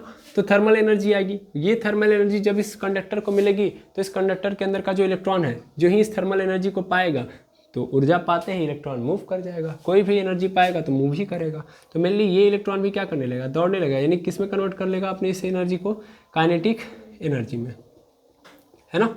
यानी क्या डेवलप कर देगा, काइनेटिक एनर्जी। थर्मल एनर्जी पाते ही काइनेटिक एनर्जी आ जाएगी और ये दौड़ना स्टार्ट करेगा। और जब दौड़ेगा तो जाके ये किससे धड़ाम से टकराएगा, अगले वाले से। अच्छा, इस पोर्शन को हम लोग कर्नल के नाम से जानते हैं। क्या नाम जानते हैं, कर्नल बोलते हैं इसको। तो इस कर्नल से टकराएगा, फिर इस कर्नल के अंदर तो जाएगा नहीं, जानता है, उससे तो बाहर निकले ना। और न्यूक्लियस कितनी औकात है नहीं कि फिर बुला ले अंदर। तो इसे टकराएगा, फिर टकराने के बाद फिर क्या होगा, ये थोड़ा सा फिर आगे बढ़ेगा, फिर थर्मल एनर्जी, चूंकि थर्मल एनर्जी हमेशा मिलती रहेगी, तो टकराने के जस्ट बाद इसको फिर थर्मल एनर्जी फिर मिलेगी, तो फिर अब यहाँ पे आ जाएगा, इधर साइड दौड़ने लगेगा, इधर दौड़ेगा तो फिर इधर आके टकराएगा। समझ में आ रहा है। फिर यहाँ से टकराने के बाद फिर यहाँ से निकलेगा, फिर यहीं पे चला जाएगा, मतलब फिर से दौड़ना स्टार्ट करेगा और फिर वहीं पे पहुँच जाएगा जहाँ से इसने स्टार्ट किया है ना। तो रैंडमली ना ये क्या कर रहा होता है, एक कंडक्टर के अंदर जब तक कि मैं नॉर्मल लेवल पे देखूँ तो एक कंडक्टर अगर चुपचाप रखा हुआ है तो भी ये चीज़ चल रही है, ये चल रही है। ये जो इलेक्ट्रॉन है रैंडमली मोशन कर रहा है ना, ये रैंडम मोशन कर रहा है। कारण क्या है ये समझ में आ रहा होगा कि भैया थर्मल एनर्जी है और वही थर्मल एनर्जी किस में कन्वर्ट हो रही है, काइनेटिक एनर्जी में। ठीक है। अब अगर मैं ध्यान से देखूं तो मैंने अभी जस्ट बात की थी कि भैया करंट तब पैदा होगा जब फ्लो ऑफ इलेक्ट्रॉन होगा। और फ्लो ऑफ इलेक्ट्रॉन का मतलब एक दिशा होनी चाहिए, यूनिट डायरेक्शन होना चाहिए। यहाँ पे कौन सी, हर दिशा में पहुंच गया, हर दिशा में जा रहा है और जाने के बाद फिर वहीं पे पहुंच जा रहा है। तो ये कौन सा फ्लो है, हम कह रहे हैं पानी बह रहा है, हम कह रहे हैं पानी बह रहा है। अब पानी हो ही जाए हर और ऐसे ऐसे करके फिर वहीं रुक जा रहा है, क्या मतलब ये फ्लो है, that is the flow of water. पानी बह रहा है वो नहीं सर, वो तो वहीं पे, आपने कई बार देखा होगा कि अगर होल वगैरह होता है तो मेनली देखते हैं ना वहीं पे ऐसे रह जाता है। अच्छा सिंपल समझिए, ऐसे समझिए, बाल्टी के अंदर पानी रख लिया आपने और फिर उसको ऐसे अपने हाथ से ऐसे ऐसे मूव करा रहे हैं, समझ में आ रहा है। क्या होगा, पानी वहीं पे घूमेगा, नाचेगा, फ्लो किया, वही मोशन कर रहा है, वही ये भी हो रहा है। इलेक्ट्रॉन भी यहीं पे घूम घाम के पूरे वहीं पे रुक जा रहा है, दैट मीन्स वहीं पे पहुंच जा रहा है। तो ये किसी डायरेक्शन में जा ही नहीं रहा है। तो एक कंडक्टर जब चुपचाप रखा होता है तो उसके अंदर इलेक्ट्रॉन फ्लो नहीं कर रहा होता है, इसलिए करंट पैदा ही नहीं होता है, इसलिए करंट नहीं मारता है कंडक्टर। ठीक है। मुझे क्या चाहिए, मुझे चाहिए कि धारा चाहिए। धारा कब आएगी, जब इलेक्ट्रॉन किसी पर्टिकुलर डायरेक्शन में भागेगा। ठीक है। अब इसके लिए करना क्या पड़ेगा, इसके लिए मुझे जरूरत पड़ेगी किसी बाहर से, किसी बाहरी इलेक्ट्रॉन की, सीधा सीधा मतलब समझो, किसी बाहरी इलेक्ट्रॉन की। या इसी चीज को मैं और आगे बढ़ाऊं तो मुझे चाहिए इलेक्ट्रॉन को एनर्जी देनी, इतनी एनर्जी देनी कि वो बेचारा मूव कर जाए आगे, है ना। मुझे एनर्जी देनी पड़ेगी, किसको, इस इलेक्ट्रॉन को, कि ये बेचारा जो इस एनर्जी में इतने पे ही रह जाता, थोड़ी और एनर्जी मिल जाती तो थोड़ा यहाँ से खिसक के जो यहाँ पे आया है वो इधर ही चला गया होता, मेनली इधर चला गया होता, तो ये फिर थोड़ा सा काम बन गया होता, है ना। यहाँ से इधर चला गया होता तो मेरी पोजीशन चेंज हो गई होती ना। हाँ, लड़ भिड़ के फिर यहाँ पे पहुँच गया, फिर लड़ भिड़ के यहाँ पे पहुँच गया, फिर लड़ भिड़ के यहाँ पे पहुँच रहा है, यानी आगे बढ़ रहा है कि नहीं बढ़ रहा है। अरे लड़े भिड़े कोई दिक्कत नहीं है, लेकिन आगे बढ़ता रहे। ठीक है। तो अब क्या करना पड़ेगा, तो हम जानते हैं कि नॉर्मली कंडक्टर में तो इलेक्ट्रॉन फ्लो नहीं हो रहा है, तो हमको कुछ ना कुछ तो करना पड़ेगा। अब इसके लिए हम लगाते हैं इसके अंदर बैटरी, ताकि एनर्जी दे पाए हम इलेक्ट्रॉनों को और इलेक्ट्रॉन किसी डायरेक्शन में फ्लो कर पाए। ठीक है, तो हमने लगाई बैटरी। अब देखिएगा बैटरी में होगा क्या, क्योंकि बहुत ज़रूरी है। अब यहाँ से चैप्टर आप समझ पाएंगे। बैटरी थोड़ा नीचे तक लेके आते हैं, ये यहाँ पे, ठीक है ना। अच्छा, बैटरी करती क्या है, ध्यान देना, बैटरी कुछ नहीं करती है, बड़े अच्छे समझना, बहुत कुछ समझाना है बैटरी के बारे में, लेकिन समय नहीं है अभी। ठीक है, तो ये बैटरी है। अब बैटरी क्या करेगी थोड़ा समझना।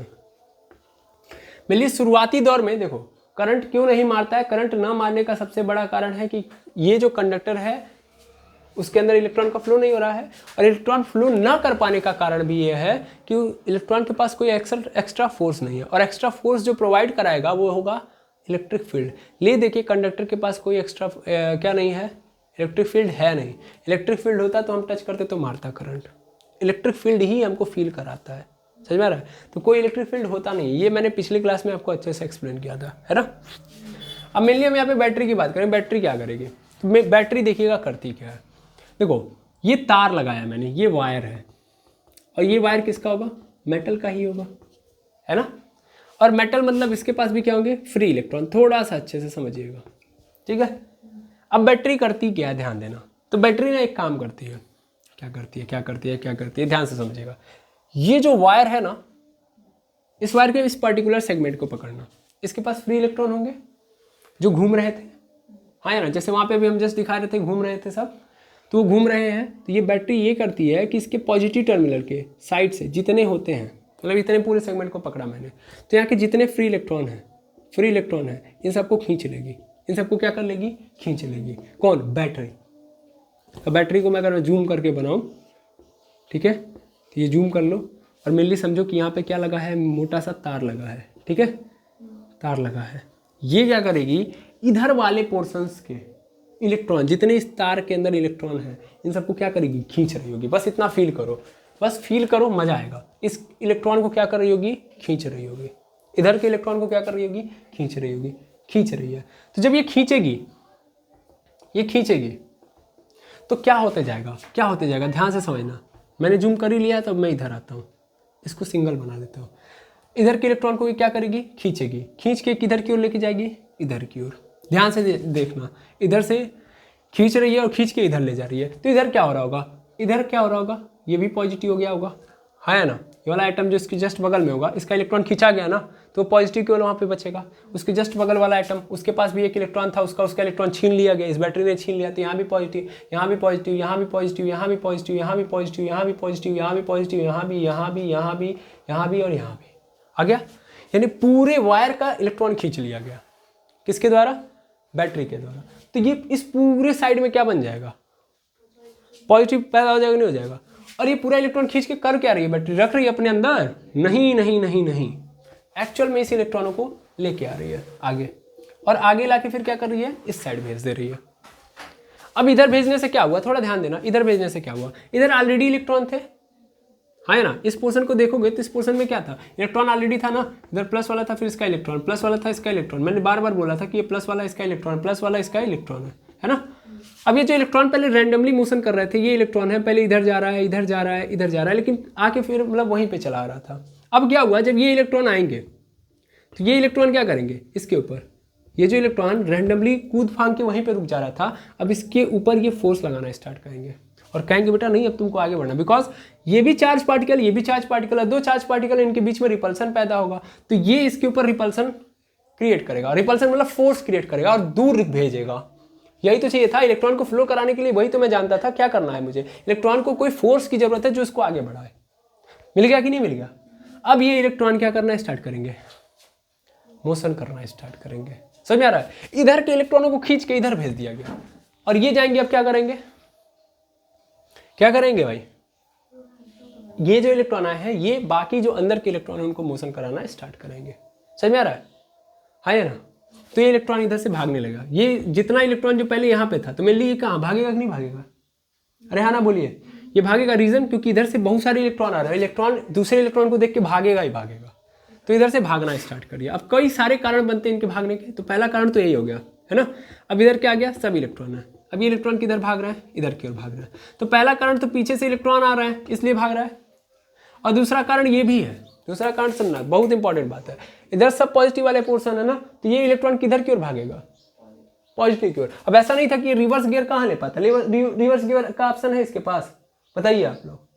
अरे पिछवा इलेक्ट्रॉन है ना, तो वैसा थोड़ी ना कि इधर भाग जाएगा, ये नहीं भाग पाएगा। बैटरी खींच रही है, बैटरी क्या कर रही है, खींच रही है इलेक्ट्रॉनों को, तो खींच रही है दैट मींस ये इधर ही आएगा, उधर जा नहीं पाएगा।